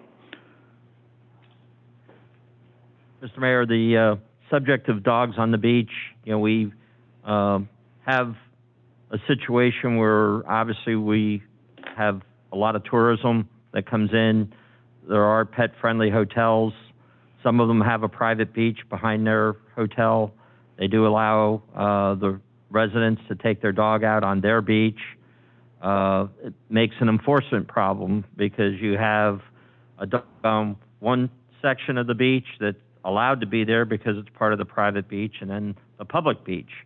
So, and obviously there's no delineation as to where the property lines are and so forth, and it was suggested, and I'm bringing it forward just for another look at it, and we can do some research on it if you wish. But it was suggested that maybe we either make a portion of the beach a dog area that people can take their dogs on the beach, still being with a leash, still picking up after their dogs. But a lot of the areas, it's almost unenforceable of having a dog on the beach, just because most of them are on the private areas, is the feedback I'm getting from the deputies. So I'm bringing it forward. I'd like to research it if you all are interested in maybe trying to take an innovative approach, because I know dogs do bother some people, and then there's other people that love them. So, and maybe we can strike a happy medium somewhere that, we handle the sanitary needs and the leash needs, and maybe come up with something different. And I just kind of brought it out so we could have a discussion, and you all can let me know what your thoughts are, and if you think it's worth our time and effort, we'll go ahead and research it. Well, we have a dog beach by the bridge at 150th. Right. Across the street from, I don't want my beach at the end of my street to be the dog beach. Okay. I can only assume my neighbors feel kind of the same way. I mean, I don't think those hotels own the beach up to the water, though. There's a couple of them that do, and I think when we talk about the schooner in the future, that's one of the beaches. It's a private beach for a good portion of the beach. I think we need a better way to educate the owners of that land to keep their dogs in their. Right. Yeah, I don't know what to say. I don't care to have a dog running around me when I'm on the beach. Okay. Well, and we're about to put out flyers for the littering on the beach. We could add add pets to that, I would think, to go into the condos and hotels. I mean, that's just my thought. I'm on board with you, Happy, because that's what the dog beach over there is for. And most of the residents of Madeira Beach, that's what they do. They put their dog in their car and they go over there and let them play. And maybe that's educating the tourists that that's where our dog beach is. It needs to be cleaned up a little bit. It needs some work down there. But all in all, same thing with Commissioner Hare, that I don't want to be on the beach and have a dog around me. I love dogs, believe me, I do, but I don't want them on the beach. People don't clean up after their dogs when they're walking on the street, let alone take care of them at the beach. So yeah, I wouldn't want them down there. At most they flip a little sand over it and go on about their way. So I guess this is something we do want to pursue then. But. Well, we'll add it as part of the communication on the littering, and also making sure they have information on where our dog beach is, and we'll work on tidying up not the dog beach, but the dog area, dog park, and we can work on that. So is our ordinance then not enforceable? Well, in here that says it's unlawful for any dog, cat, or other animal, to be running at large. I mean. Well, at large is one thing. I see them on the beach all the time. You play ball with your dog. Right? That's the next. At the same time, the ball gets out of control, or the dog goes running somewhere else and kicks sand on people or whatever. At large isn't an issue. Usually it's, the issue of are they on the private beach or not. The deputies all have maps of where the private beaches are. So that's not really, an issue. They know, precisely if there's a question. They have the computers in their trucks and they can pull up the property appraisers and they'll have it right in front of them. So I just wanted to gauge to see, where you all felt. That's all. Excuse the pun, I don't have a dog in this fight, so I just wanted to get your feedback on it. Didn't Reddington just pass a very strict dog ordinance or something? I don't know if we need to be that strict, but I'm just saying, and obviously we can't in certain areas, but right. Maybe we can require those property owners that allow dogs, are they running free? I mean, are they allowed to run free on those private beaches? Technically they are. We can't restrict it. I know, I'm pretty sure I spoke to Tom about this with the issue of the dogs on the beach, and we can't enforce our ordinance on the private beach. But, I've got some ideas. We'll try to work those out on how we can get voluntary compliance. I don't know if it's a big problem, is it? I mean, I don't like to see large dogs on the beach running around like all over the place, but we have one or most people keep small dogs and they're on their blanket or something. I mean, I don't mind. We have about one or two people that we get a call on all the time, and the one individual is right near one of the private beach areas. Well, then just say, hey, you need to stay on the private beach. I mean, then they're in compliance and they won't get called on. Yeah, I'm actually a little surprised that the property owners of these condos and even the hotel that own all the way to the beach, I'm surprised that they would even allow that. That kind of shocks me. And maybe they're not even allowing it. They probably just don't enforce it.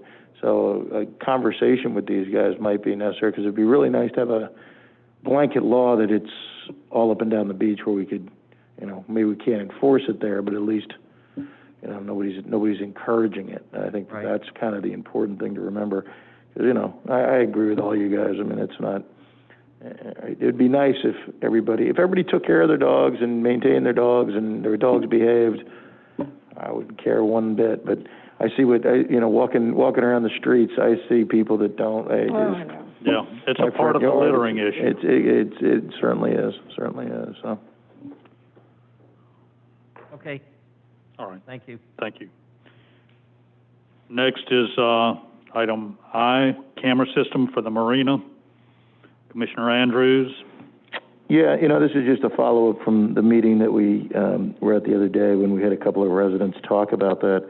I, for one, I know we've been promised this for a while and would like to see it move forward. So, Bob, that's kind of in your court. I don't know where we're at with it. I have the RFP in my hand. I've talked to Attorney Trask about this, and we're going to go through the legal review, make sure it's okay, and then put it out. Basically, I'd like to get it out on the street next week, and we'll have the RFPs back on the 29th of October. Perfect.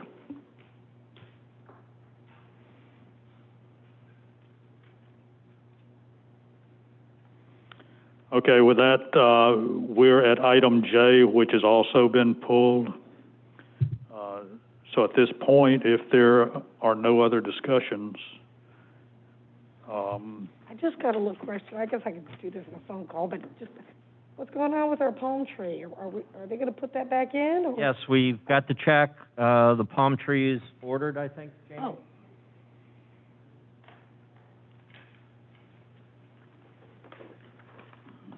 We got the quote from the original company that supplied it, and to get a similar sized palm tree, would it be, off the top of my head, it was like $8,500.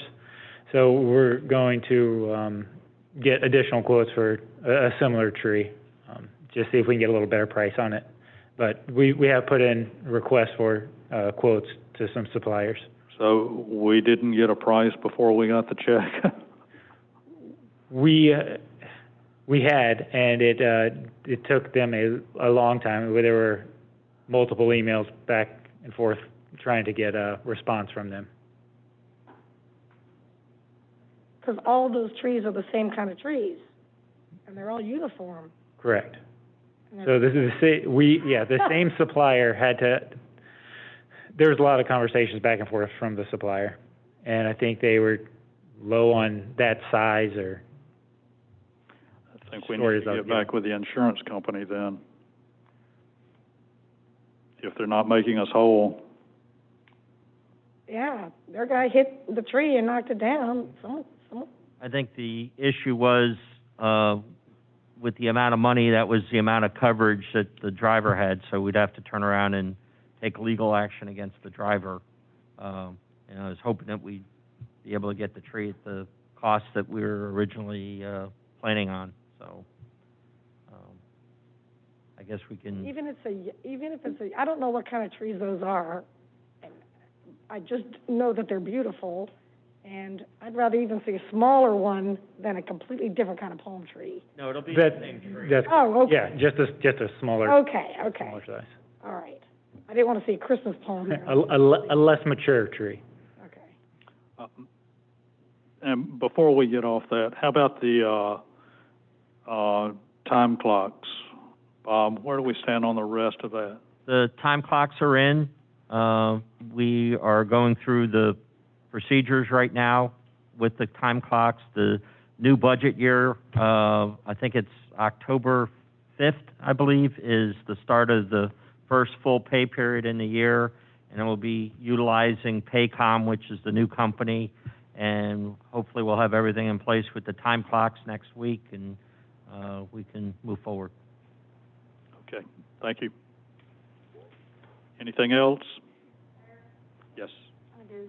I gave each one of you a calendar, a meeting calendar, and if you see the highlights on there, because November is November and December, because of the holidays, the meetings are being adjusted. And I checked with the city attorney to see if he was good with the dates on that's highlighted in yellow for the regular meeting in November to the first Wednesday in November, and then the workshop meeting for Thursday, November the 12th, or Thursday, November the 19th. I just need confirmation on that and choose a workshop date. And then he's available Thursday, December 17th for a workshop for December, because the week of Thanksgiving is usually our workshop day. And the week of Christmas is usually our workshop day. I'm open the 12th or the 19th, so I'll let y'all decide. Yeah, the 19th is probably a little bit better. It's pushing us away from the regular commission meeting. Either of those works for me. If I may, I'm sorry, Vice Mayor. With staff, though, as we get closer to the holidays, we might not have somebody here for the workshop meeting. If you're okay with that, and, we can, put it aside. 19th is a whole week before Right. Thanksgiving. I'm just mentioning because Yeah. I'm not sure at this point. I say we do what Congress does, and we'll just take November off. Give us a little break. Either day's good with me. I'm good. Want to go for the 19th? That separates us a little bit from the regular commission meeting. Yep, 19th will work. And Thursday, December 17th is good with you all? Yeah, Okay. that's good. Yep, both good.